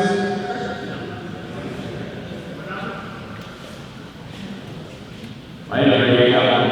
I'm a fourth generation family member from Mid-El Valley. I'm a rancher, an outfitter. I'm here in support of Orange County Guidance Association. I'm the executive board of the State Outfitters Guidance Association. And number one, we're opposed to the introduction of this area in Cascade. It's all introduction, but I see no evidence at all, science, history, that ever says there was grizzly bear in Cascade. I've traveled to Cascade all my life, in and out there. I've packed hunters, fishermen, both sides of the mountains there, and I've never seen a grizzly bear.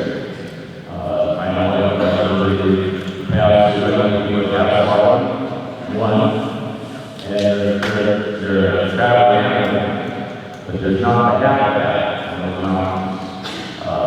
There's not a young population.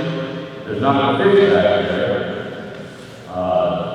Yeah, there'll be some grubs and berries and so forth, but it takes a grizzly bear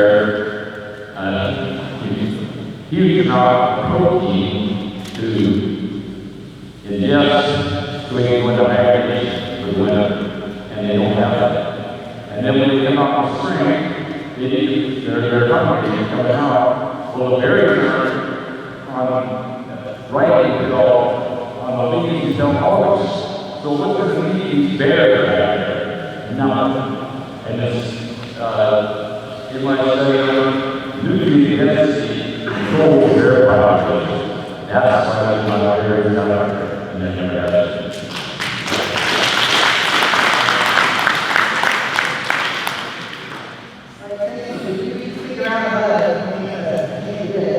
I was a little worried it was sounding to the Thank you, sir, for your comment. So we have a motion for gentlemen here, and 108, 45, 106. We don't see you standing up. We're going to go ahead and just indicate those are motions, and we'll populate those other numbers. So, sir, coming forward.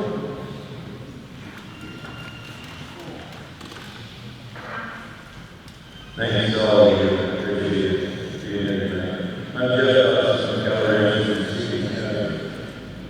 I'm also the district director for Okanogan County here at the Wishing County Association. You know, this is very bothersome to me. I thought this maybe could have been settled before now. Tonight. Dealing with the issue. This is not personal to any good fish wildlife, this is a great thing. But I'll give you an example of my family went through. You know, our years ago, we had crazy from the good fish wildlife, and we were terminated on that land. Because it's found that our grazing was not compatible with wildlife issues or uses of that area. So that's a big fear of where we're going with reintroducing the species in your state, given the tools that are available, we're really handcuffed compared to some of these other states that have the tools to deal with the grizzly bear. And I can use our gray wolf as a perfect example of this. My family dealt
So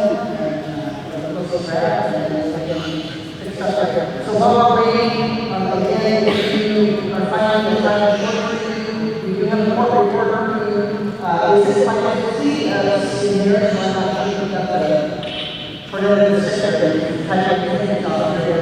Anyway, we have someone that really has that we very happy to take on the people, but anyone, we also have some people bring their comments as well. Sir,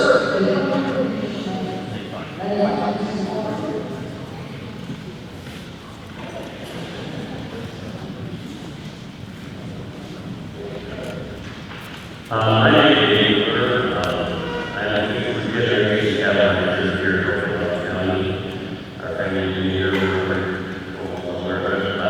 20 years now.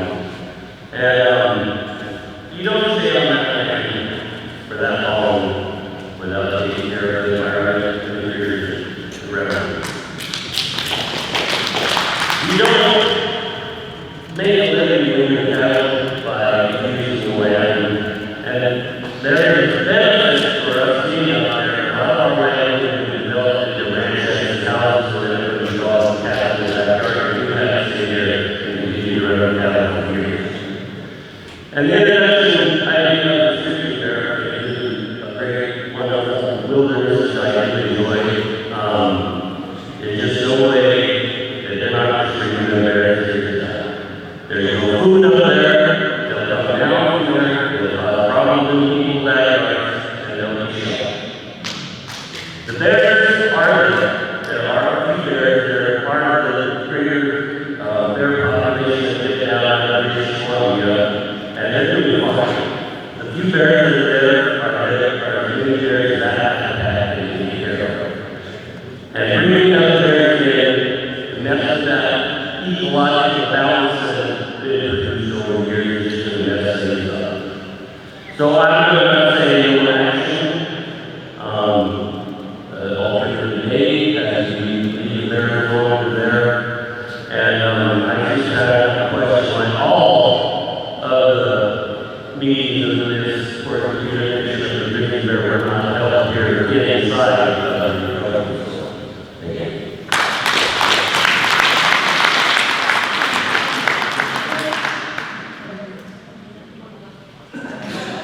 okay, so 106, 27, 107, this is your last call.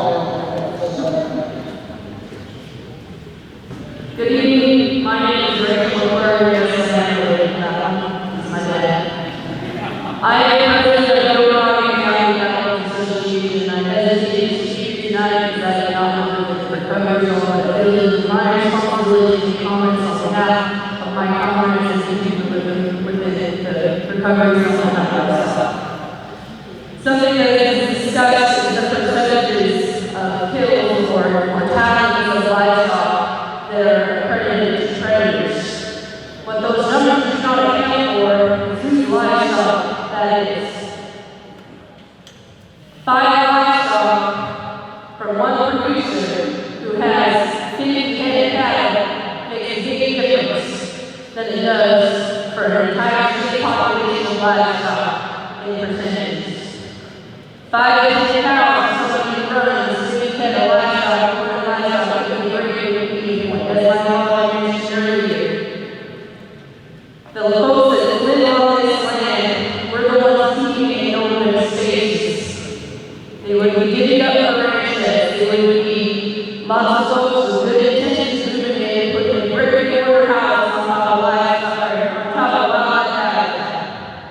As ranchers, we have a healthy respect for wildlife, both predators and herbivores, and you can probably tell what we have predators for. But I like seeing wildlife just as much as anyone else. But the minute they start talking about one of my cows in my backyard, it's a problem. Grizzly bears, I talked to some of my other folks in Montana, Wyoming, and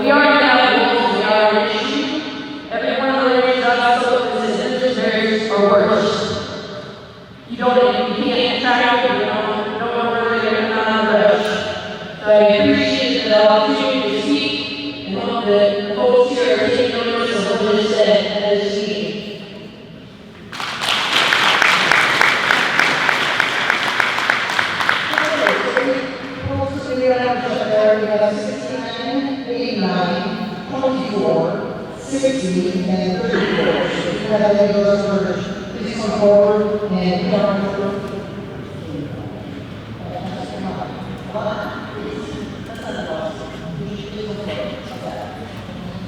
Hello, my name is Karen Brown. I live in Okanogan.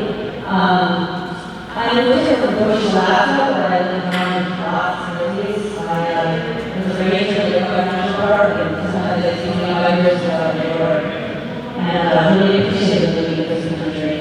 It took a little bit to pay attention. It's all like when you pay attention around your car, you get used to that for a little while. But I think it's really valuable to have tax ecosystems with all the parts. And my experience with bears is they were raised like cows. They mostly get education, they scrounge, they clothes, they develop roots, they caught fish, they develop clams, they caught ground squirrels, a lot of carrion, and I lived in the zone and I moved here because I wanted to live near wild places.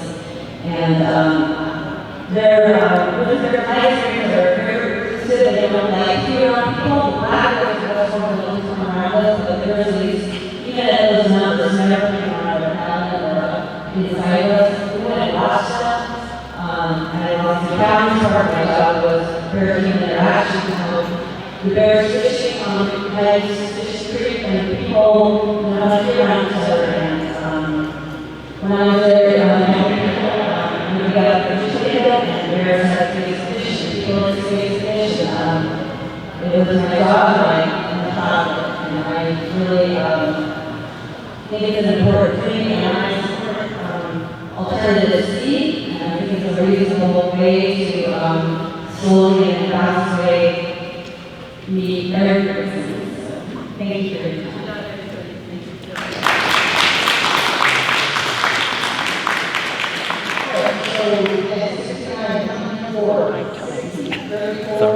And 46.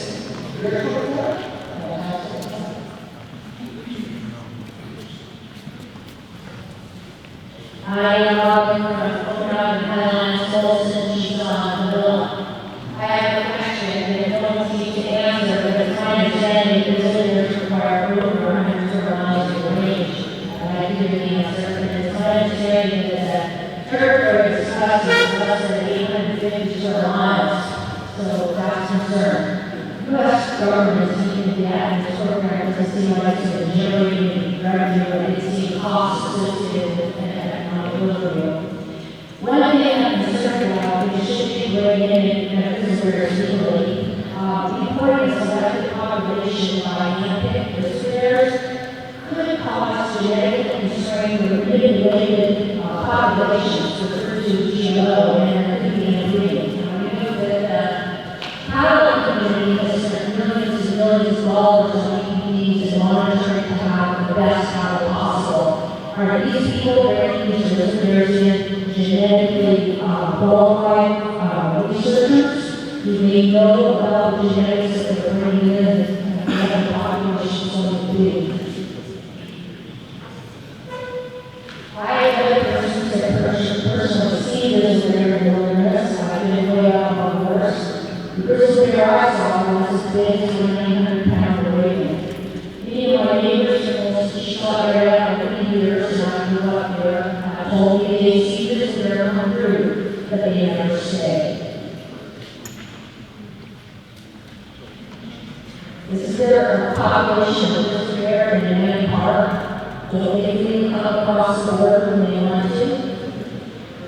These are questions I'd like to see answered in the information to become more common, please. Restoration is not based on the national debate on definition of natural and cultural heritage in the Cascades. Seeking to support agriculture and preserve the values as well as environmental and natural resources heritage related to the based on government stock as other residents and businesses, including one group over another. All men are considered equal in the Constitution and thus may violate the Constitution of the United States.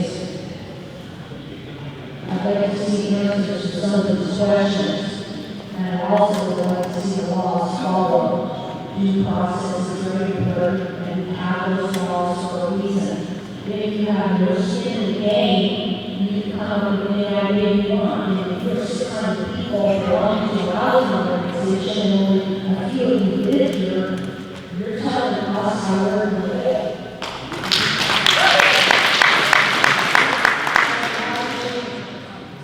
Okay? Washington State Farm Bureau, Washington State Highlands Association, Highland Producers Washington, Washington Grange, Washington Governors Rights Association, Washington Person Park Owners, National Federation of Independent Business, and other governments that I belong to have not indicated this being a positive solution.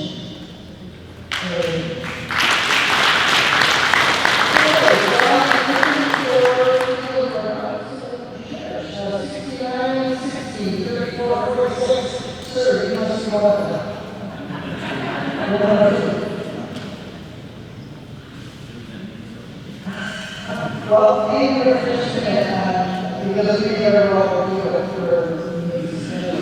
Let's, and I think those are all of those. So let's go ahead and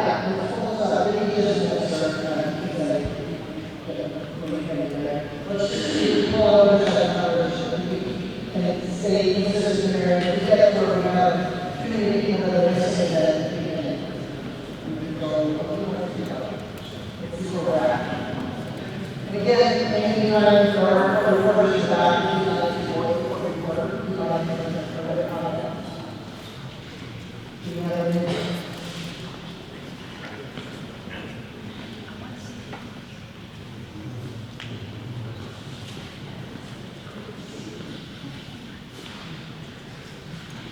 Is that a question? Okay. I'm excited. Okay, the numbers. Okay, here we go. 43, 32, 62, 116, and 60. If you are one of those numbers, or people holding those numbers, come forward. And third question here is you are waiting for you're 106. You're 102. Okay, come on. My name is Dan Franco. I'm producer for Cascade, Executive Vice President, Washington Housing Association. And I wanted to make a few comments. And there was a lady that made a comment that public finance represents all. And I agree with her. And one of the things that benefits public finance in this state having medical producers on the ground. We see all the little changes. We see how the grass is improved, where it needs to improve, where the timber stands can improve. Is there another beer? No. Every little here from all that we get to see and enjoy when we're not doing our work. And so I would say that we're representing those wildcats as well. And the state has proven itself time and time again. Only manage certain species. We do not have enough natural break for data extractors and cannot stand that another one. So, with that said, I wanted to summarize the state policy. We recommend a 100-page of action and to honor our CW 7712-005 and the grizzly bears that are colonized in Lower Cascade should occur without any reintroduction. Thank you.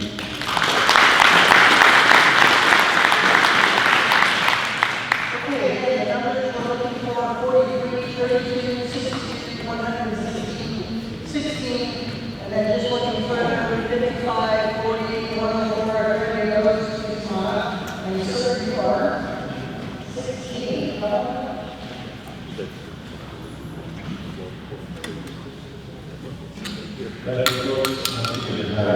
My name is Carl, I'm an ex-smoker. I'm a little stranger right now. I'm a little stranger with in the city limits. I have been since 1971. And I have a couple of different viewpoints on a lot of people. I think we're not like Montana, Wyoming, Idaho, or Alaska. We're a Washington state who have a unique place. There ought to be one place where we don't have to have all of the bells and whistles, or I could say wolves and grizzlies. I love the outdoors. I spend tons of time in the outdoors. But maybe we ought to have one place that we don't have. I lived here my whole life, and I spent a lot of time in the wilderness. And you know what? It's been just fine without grizzlies. And I don't see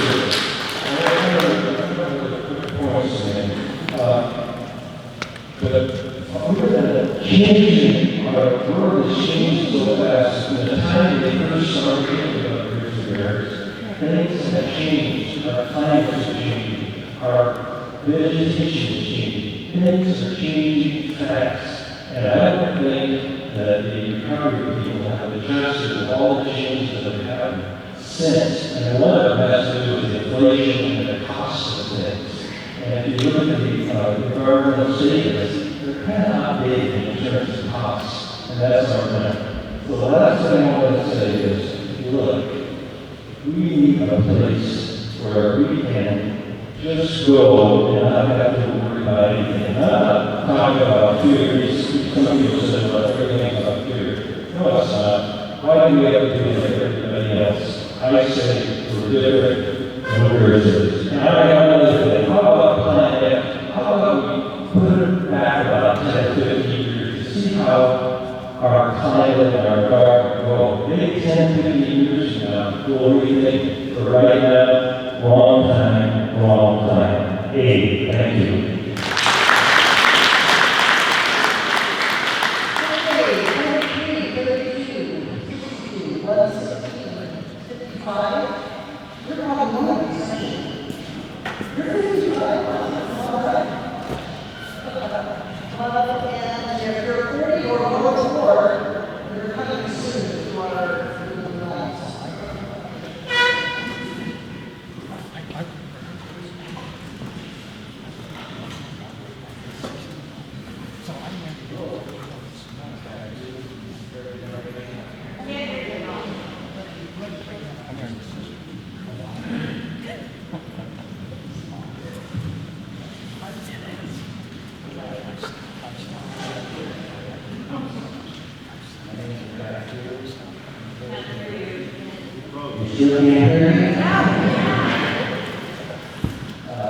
I'm a very generation here, and my grandparents homesteaded here in 1906 in a little town called Beach.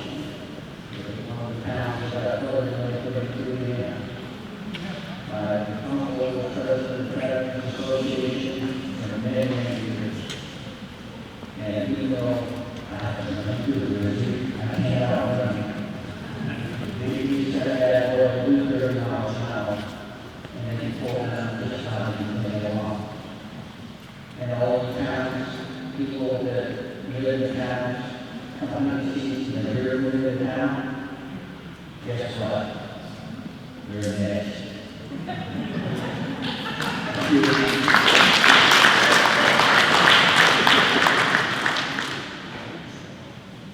Okay, sir, number 40, is that right? Okay, I'm going to go ahead and have you come up. 43, 32, 62, and 116. This is your last call, and then we'll post some numbers.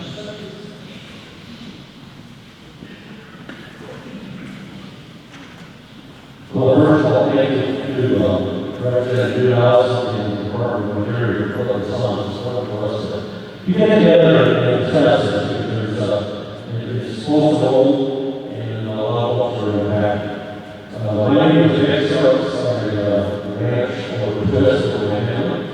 And like another folks have been here for a number of years. Fourth generation, so there's a lot of experiences really, a lot of old history and family passed down with the pillars and stories that happened together. I support Culture Day, and that's the best I can do this time. I prefer not dealing with grizzlies. There are certain words that you guys pop out at me. There's words like may, and good, and options, and potential. And there's one in a certain section, I can't remember which one, it spoke to sense of place, sense of purpose. I'm I'm just fine without living with grizzlies. My sense of place and sense of purpose is just fine without grizzly bears. I don't need them to be with them. The situation was made good. When we talked about the PMJ and 40, it became personal nebulous. There needs to be more structure to it for us to understand what's uniting us. Because my experience with recovery programs like anonymous fish and wolves, we're always chasing the last thing. We never reach the end goal. And that's real frustrating. I see that happen again with another recovery program. We've got fish and wolves that we've not recovered yet. We're getting another index predator put on top of us. This is about 30, 40 years before we can have any semblance of solving some of these problems. So, stick with the no action, and I'll be just as happy as I can. Thank you.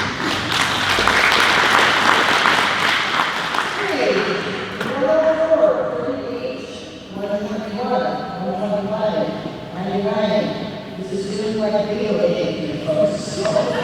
Get some people in the church. Anybody that has some members in the room? Yes, coming forward. Whatever it is.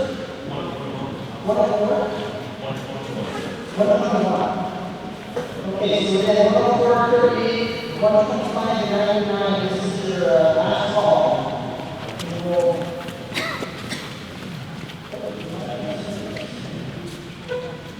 if you want to just come forward, we'll go ahead.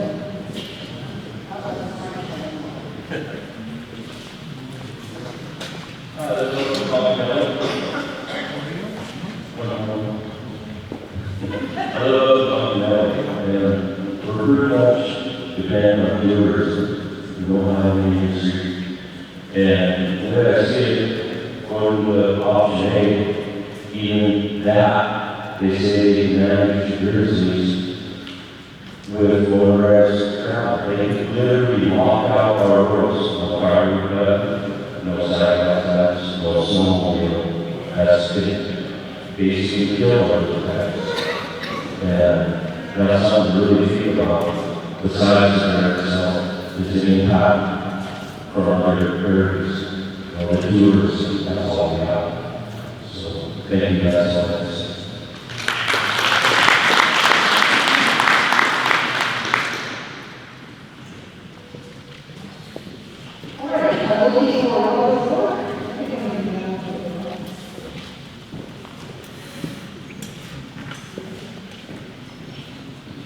Thank you. I'm Bill Ford from Twist, Washington. Hiked, ridden, and packed horses and swam sawtooth and saved the wilderness for the years. Backcountry horseman of Washington is on record opposing the Grizzly bear recovery, DEIS. I'm a trail officer and a backcountry horseman. I oppose this DEIS because I'm concerned that access by people and stock and maintenance of trails will be reduced by this action. Temporary road, trailhead, and trail closures in the affected area can be lengthened in time due to human-bear conflicts which are inevitable. I am familiar with these types of closures and loss of access in Montana. No net loss of habitat in the North Cascade ecosystem recovery area means that any new trails and new or larger trailheads will result in removal of existing trails and or trailheads. State of Washington law specifically states grizzly bears shall not be transplanted or introduced in the state.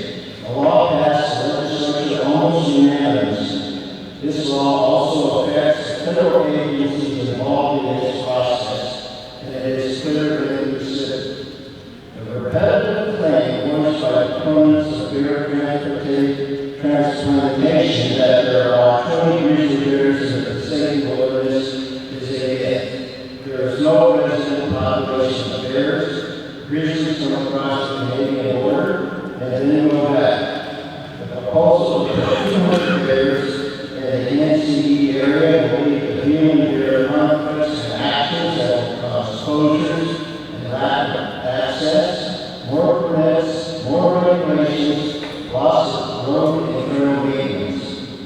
implementation could burden the Forest Service because of inadequate funds to manage areas and implement regulations in DNCE areas. In order to achieve full and honest inputs and an impartial outcome, the whole process needs to be less manipulative and less orchestrated.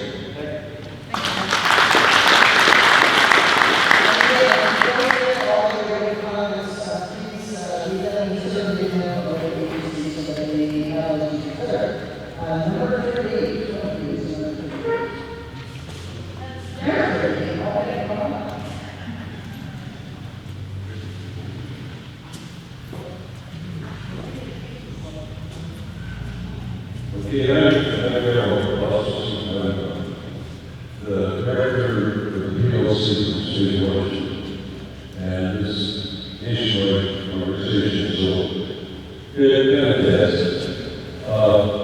First of all, we got to ask about this why. That's why there's no barriers right now. Why is it with all the great barriers and candidates across the border? How they are, there's no reason. There's no habitat. It's kind of been proven that there is no habitat. It's quiet, and so consequently, started to be in this area. When they got going, they're going to go out of the area to the private ground. And I'll guarantee you know we have 1 or 2% killed. Their talent is in that area. Or your sheep or your kids, you're going to get money. The whole national effort, you can't play on the words of mathematics like that. You've got to do what's there. And that figures a whole lot harder. They want to have where the bears are. Okay, there's some of these alternatives that really rare to me. There's no place in there, any alternatives that says about reproduction. They're all being used again. Canada, and we went through that before. Wyoming, Montana, Idaho. There's no natural reproduction in this thing. So it goes back to why. There's no habitat there. So consequently, it kind of makes the whole thing good, doesn't it? Okay, that's it.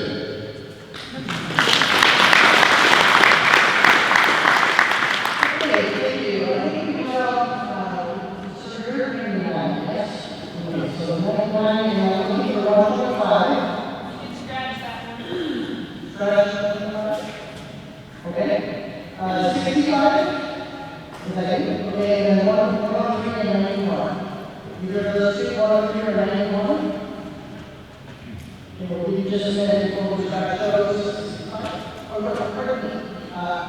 90.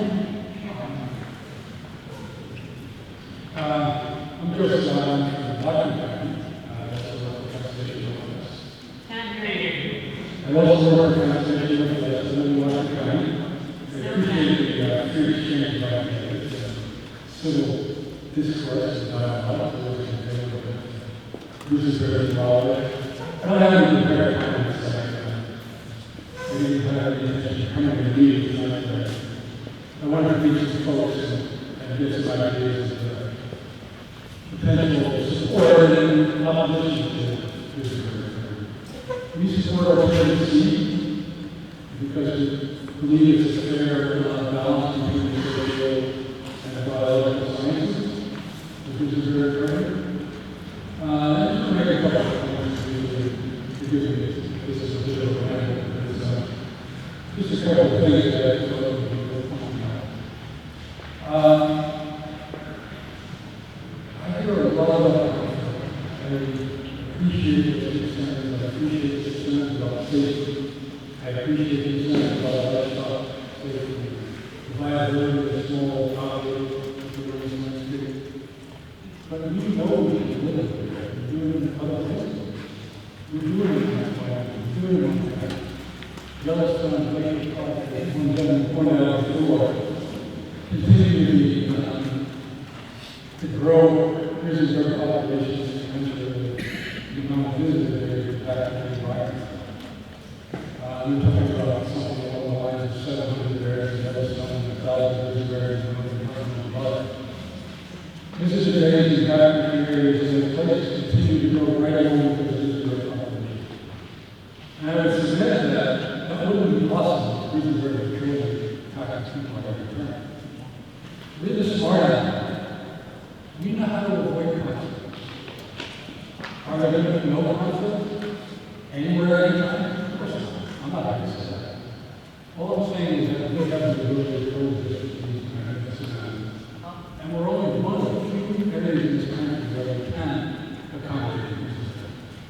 4 states. That's it. We should feel pretty good about that.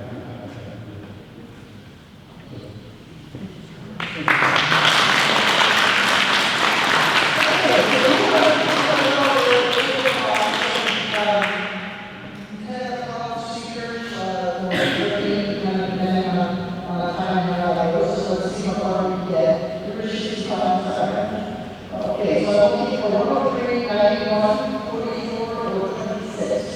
If you have those numbers, please at least start moving this way so that we know not to take it from the top to the top.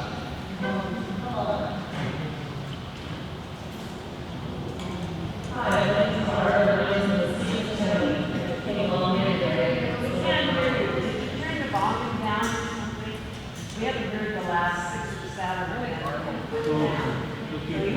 I don't think that's turning that down. My name is Laura. I'm from Steve County. I came along here. I'm a little bit of a different take. I am a lecturer. I'm not necessarily about conflict with humans and animals. As much as I am with passion, which I've heard many times, is that if these bears wanted to be here, I believe they would already cross the line and they would already populate it. There are grizzlies right above us on the border, looking at it, certainly picking down across the Cascades. A lot of my worry has to do with the fact that the only resources we have down there are going to be orchards and our cattle ranches. Sure, we do have some woods left, but they're part of the community as well. And I feel like it is really cruel to the grizzly bears to bring them here, drop them off, because they're going to be just like the wolves, is what's happened to them. I feel like the wolves were put in a place where, of course, we're having to kill them because of the conflict, because there isn't enough land left. We as humans came here first, and we have populated the land. I like wildlife as much as the next guy, but it doesn't seem to me that it's very too wildlife. I try to bring them to places where really we don't have anything but people. It's going to affect tourism in our areas, which this area is huge in tourism. And the thing that nobody's mentioned that I've done some research on is we have 55,000 grizzly bears in North America. They aren't in Washington State. There's only about 1,500 in the lower 48 states. But we do have an awful lot of just north of us where they seem to be doing very well. Not being come down here. I feel like there's going to be a lot of competition on the 55,000 black and brown bears that we also have in our state. Okay, thanks.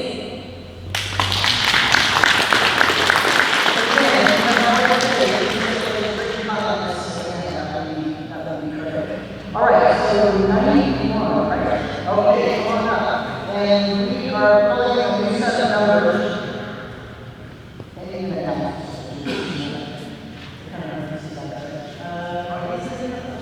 Yes. So we have 53, 72, 61, 58, 110. Any of those numbers sound familiar to you? Please come forward and see. Hello, my name is Marks. I serve as the Science and Conservation Director of Conservation Northwest. I live in Twist in Okanogan with my wife and my daughter. Thank you all, Mr. Mann, for coming out to visit us and to support the community and views on this effort. And I hope you give care and attention to our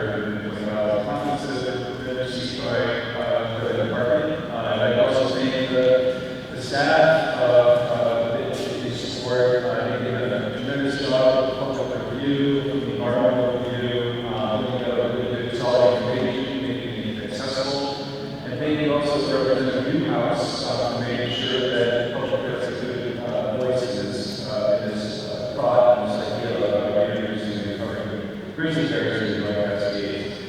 I lived and worked in bear country for most of my life. I very much support bear recovery in the North Cascades.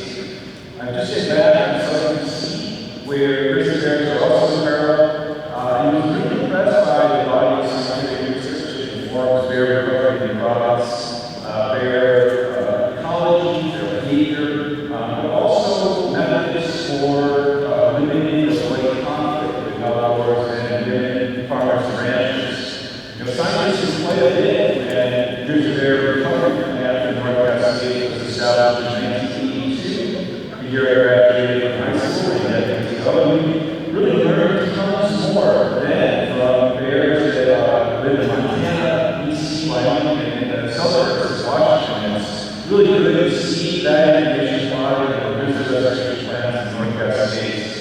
I appreciate, though, that many of my neighbors are skeptical, so I really encourage that some attention is given to answer a lot of the questions that have been raised today, and that which also include thinking about the 10-J rule to provide additional flexibility, and then also think about being a stakeholder group, ranchers, farmers, and residents to help inform grizzly recovery and choose to move forward.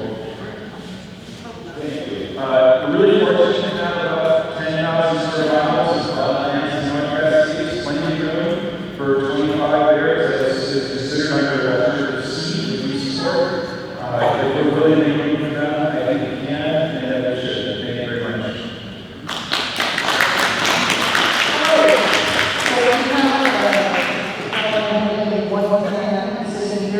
Looking for 52, 72, 61, or 58. So again, if you have those numbers, please stand up and start making your way, otherwise you'll clear those and you can get in on that next set.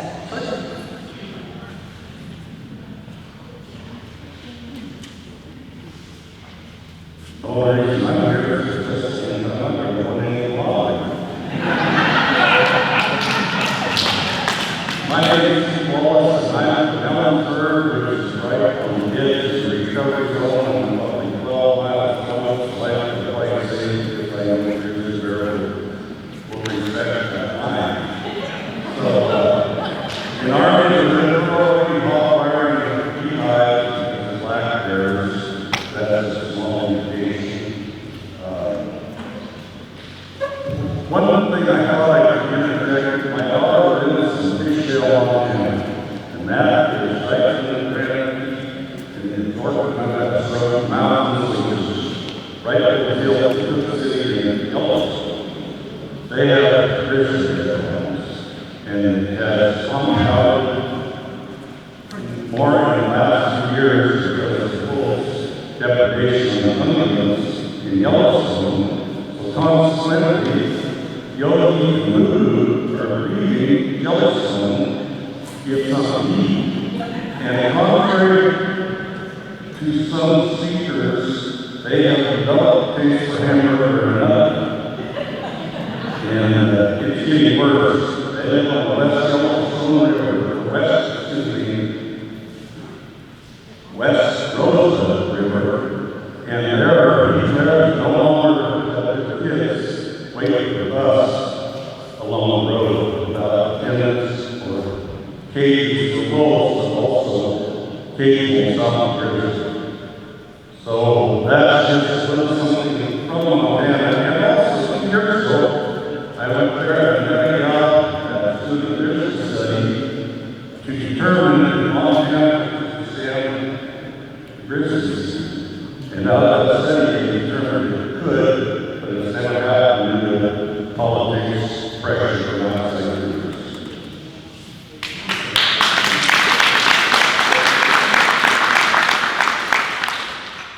Okay, number 83, and we're looking for 124, 16, okay, 105, 124. Okay, so 23 and 124.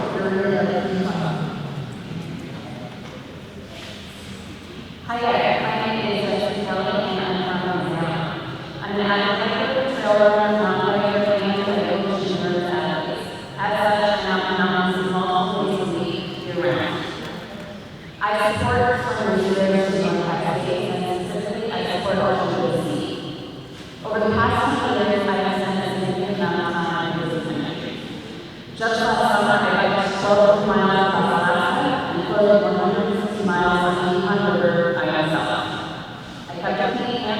and deer spray for protection from people with bunch of deer.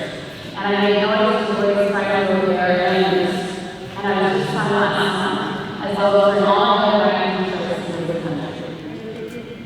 I truly believe that with proper management and straightforward precautions, we can coexist with grizzly bears in North Cascade.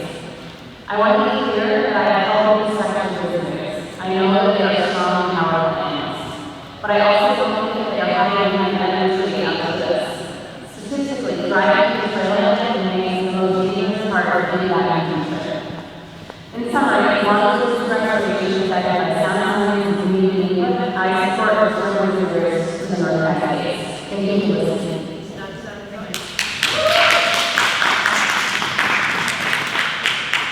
All right, so we have two folks in seats ready to go here. I was looking for 124 and 123 and 113.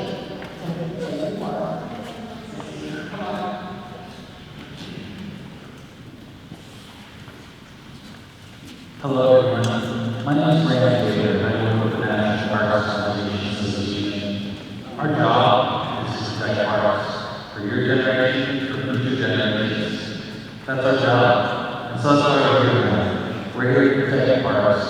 I've heard a lot about the law, but I've heard two laws not talked about. That's the Organic Act and the UTC's Act. Those are federal laws, and that's why people in the agency are here tonight. Because that's the law, and that's their job. And so I think we balance those laws with our brains and the ways that we manage animals. And we do manage animals, and we do have successful results. I'm looking forward to the 10-day process, which was manage grizzly bears as an experimental population. I know that's like a lot of people, but what it means is they would create an app of where the grizzly bears belong and where they don't belong. And if they get to where they don't belong, then they're going to have to move them. If the process fails, then it fails. But we should keep going. We should keep trying on this. You know, if you're over 25 years old, then in your lifetime, grizzly bears are going to Cascade. That was the last time it was confirmed. A lot of people said that they were never here. Well, then why did the almost 4,000 pellets come through the forts around the North Cascade ecosystem, grizzly bear pellets? They said that they kept meticulous records. The Hudson Bay Company did. They came to the North Cascades. That's why they're not here, because over about 4,000 pellets, 4,000 grizzlies were trapped as extirpation. That's why they're not here. But we have an opportunity. We have an opportunity to support alternative seed, incremental restoration, which would bring 25 bears into this enormous landscape. Parks are different places. There are places for wildlife, and there are places for people too, but they're unique, and our job is to keep these places for our future generations and ourselves, so that we can pass on the legacy that we inherited.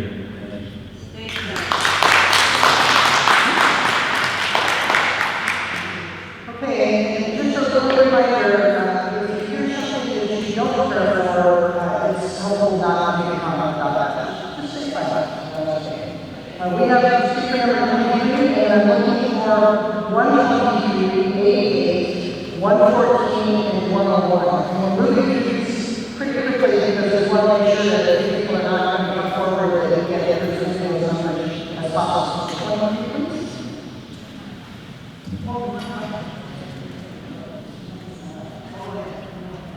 Can everyone hear me? Okay, cool. What I want to say is that I know it was earlier comments that you guys to be a bit more comprehensive analysis of perhaps experts from the EIS discussion of associated economic impacts that they introduced to grizzlies that seem a bit unclear and contradictory in the full EIS 146 quote. It is possible that restoration of grizzly bears is the North Cascade ecosystem could be back and forth orders to just see grizzly bears. This is a beneficial economy for spending that $4 billion in income. However, any change for grizzlies is likely to be negligible until page 150, quote, forests would be beneficially affected because grizzly bears is not more forest area and negatively affected because some areas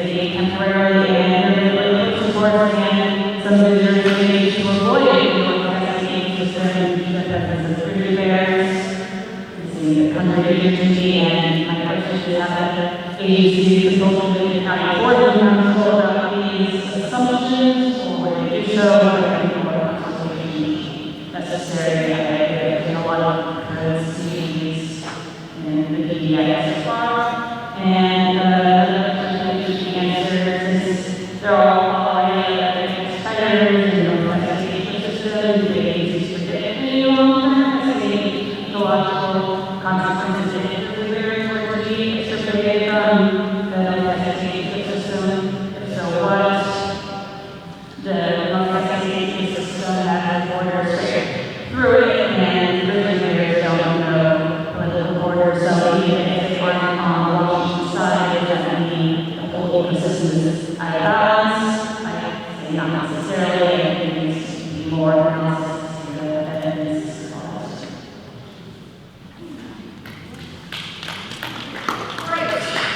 So we are looking for 1, 2, 3, 88, 114, 101, and 35. Are any of those shareholders sure? If not, then how about 115 or 122 or 70? See movements coming our way? Okay. So what number are you? 122. 122. Okay, so no 115 or 70? Then 109 or 53? If you have a second, come on up. We just want to make sure that we make every squeeze every seat out of this. Okay.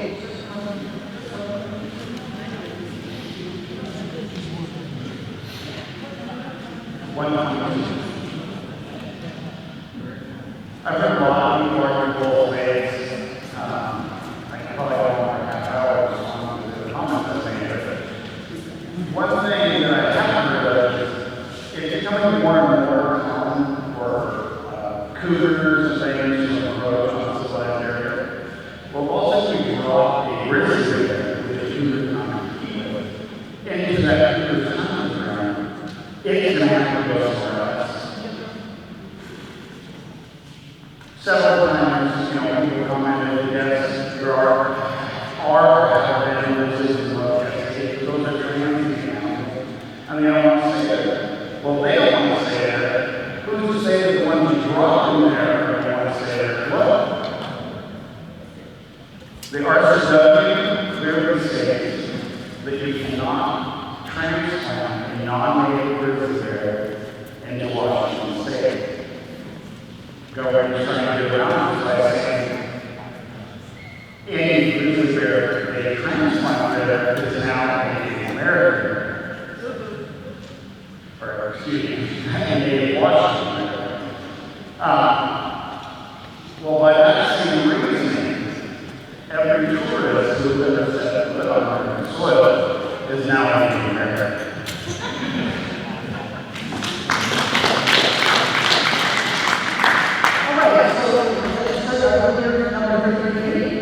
And we're still looking for 115, 70, or 109. So we have those numbers, please make your way forward. Hello, my name is Greg Howard. I live in Milan. Not many of these parts. I am a political refugee from the Social Club of California. And I'm reflecting my position. I've heard that the people who are the stewards of the land, the ranchers, the farmers, the workers, and they are telling us that the land will not support the bears.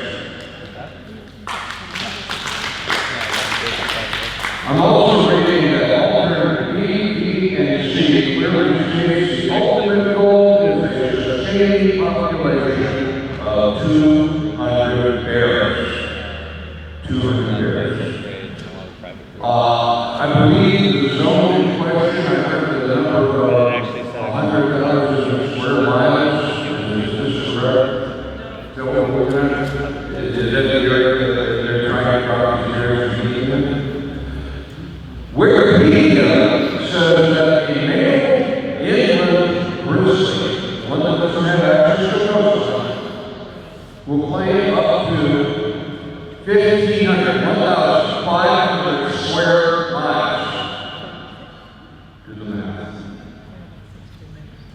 it, you will defend it, you will do the trespass. This protocol is pretty simple, pretty brutal. Probably there. I know. I've been Grizzly once in my life. God is my witness. It took 5 rounds before you upset the government.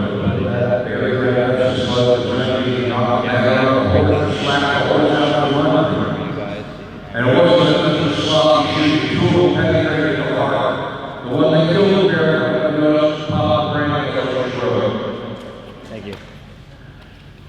Needless to say, I had to change my range afterwards. The first shot was at 250 yards, the last shot was 20 feet east. And I had a Marlin 95 rifle in the heaviest cartridge I could find at that time. You want to bring that here? Do you really want to bring that here? Thank you very much.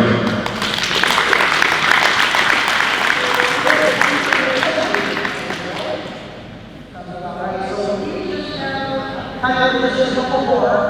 So looking at here, 119, 50, 28, 92, or 98. You're here. Come forward.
All right, we have one more speaker, and this is the gentleman who will take 20 minutes, I believe. So let's bring her and speak, and then we'll close out.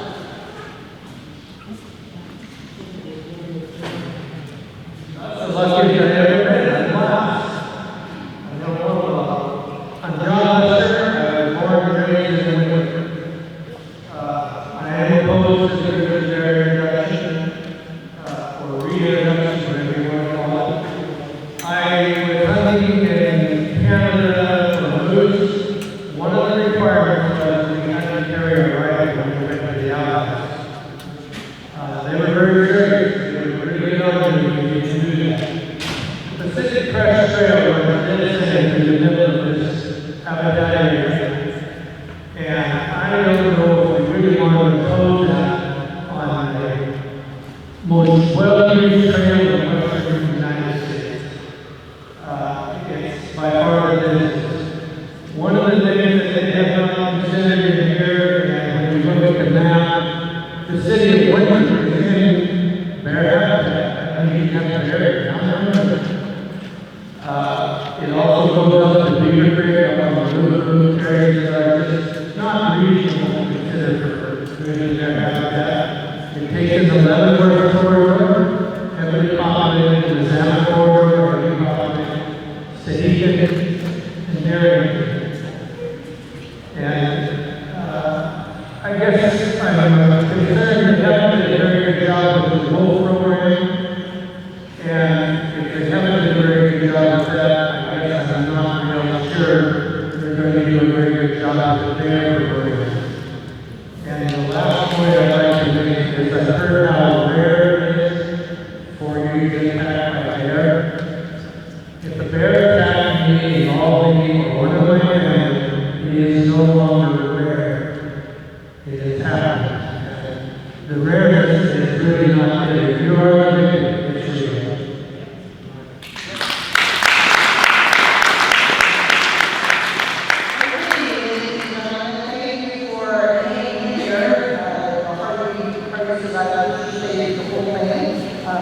First, I want to thank our Congressman and Assistant Secretary Wallace for being received as well as other officials, Harbor Service, Legislation Office, and probably taking time out of the meeting. So I think the message is to continue to watch the website and other information that will be forthcoming about the continued progress of this project, and continue to use the great comments. What is the date for that? I hope it's wonderful. So if you can please circulate great comments that maybe it's that for your He kept saying,